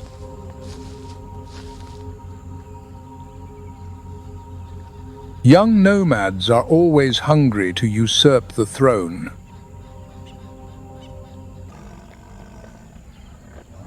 A network of scars is a medal of courage. Each wound tells a story of survival.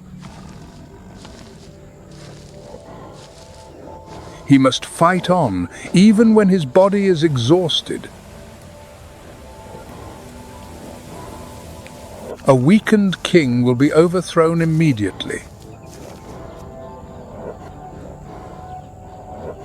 Nature's law of elimination is utterly unforgiving.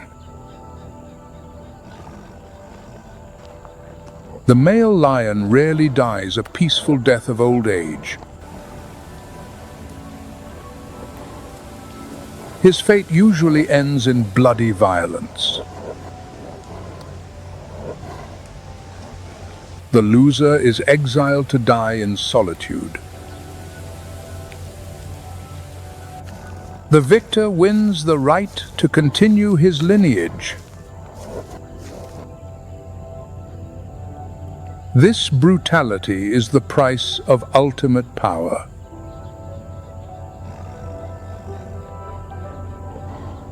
He is prepared to fight to the death to protect the young cubs.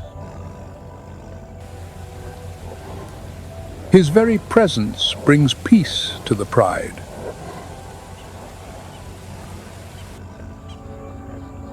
He is a fortress against the hyena clans.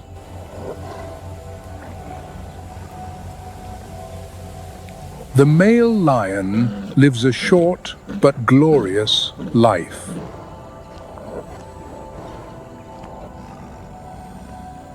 He is born and he dies, a true warrior.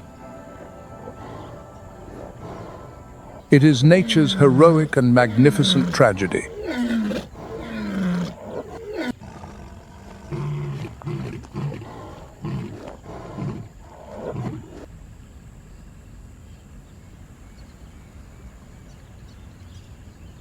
In the African elephant, one of the species with the most complex social structures in the animal kingdom, motherhood goes beyond nursing or protection.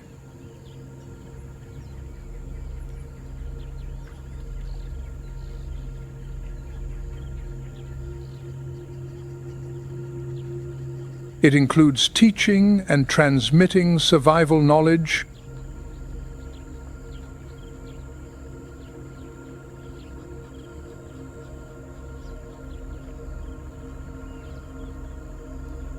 a mother teaches her young how to navigate, how to find water in the dry season, and even how to mourn the death of a group member.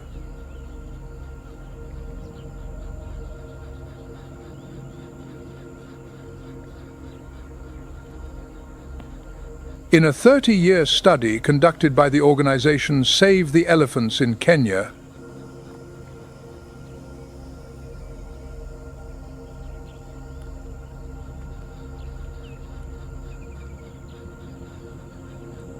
researchers concluded that mothers play a decisive role in shaping the behavior of their young.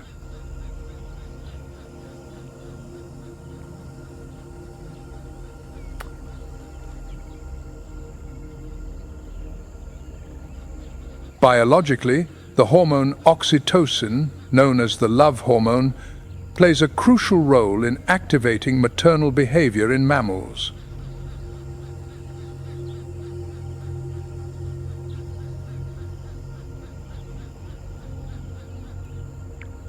This mechanism acts like a pre-programmed biological miracle, where motherhood is not a choice, but a mission inseparable from the body itself.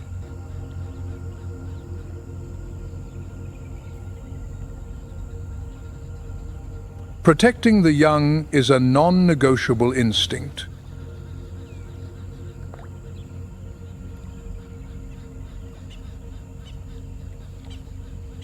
And in the wild, where every day is a battle for survival, this instinct is pushed to its extreme.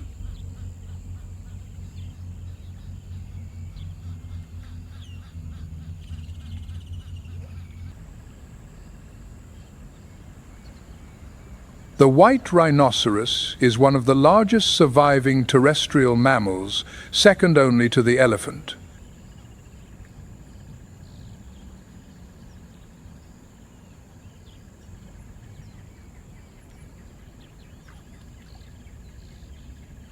Its massive body can weigh from 100 to over 2,400 kilograms.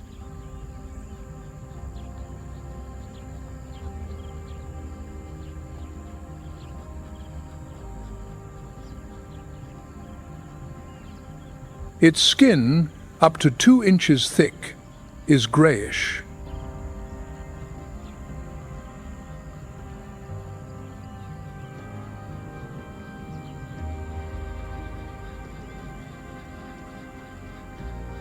The term white comes from the old Dutch word wid, meaning wide, referring to its wide, flat mouth, ideal for grazing.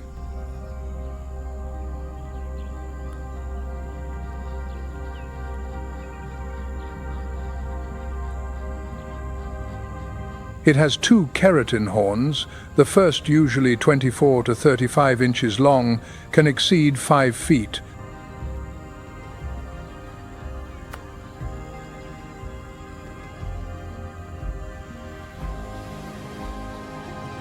Its long ears rotate 180 degrees, and its small eyes, located on the sides, allow a wide view of the savannah.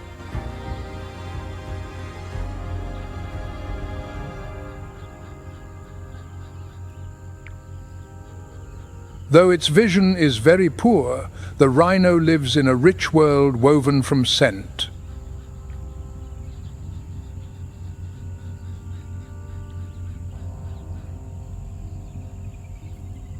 They regularly leave dung at communal latrines along their paths.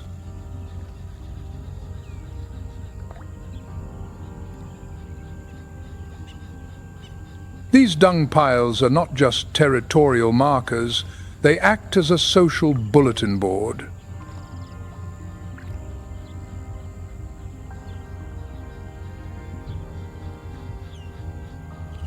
Where a rhino can tell which individuals have passed, their sex, and their health status.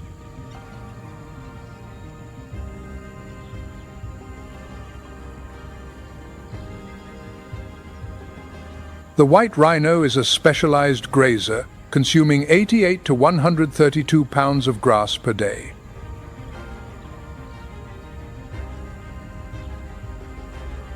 With its wide lips and strong neck muscles, it can cut grass close to the ground without uprooting it.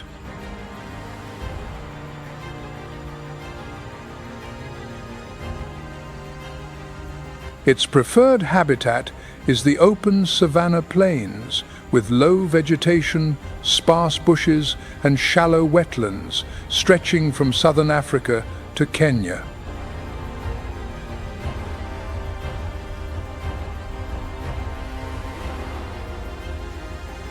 Water is essential.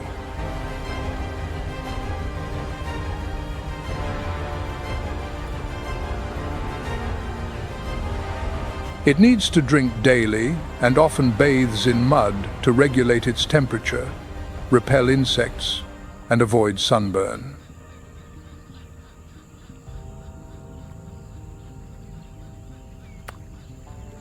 The reproductive cycle of the white rhino is quite slow.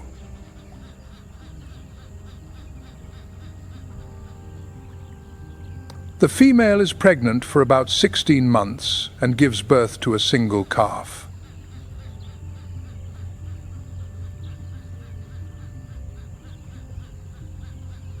The calf nurses for about 12 to 18 months, and in its first years, it does not leave its mother's side. This is also the period when the mother becomes extremely aggressive.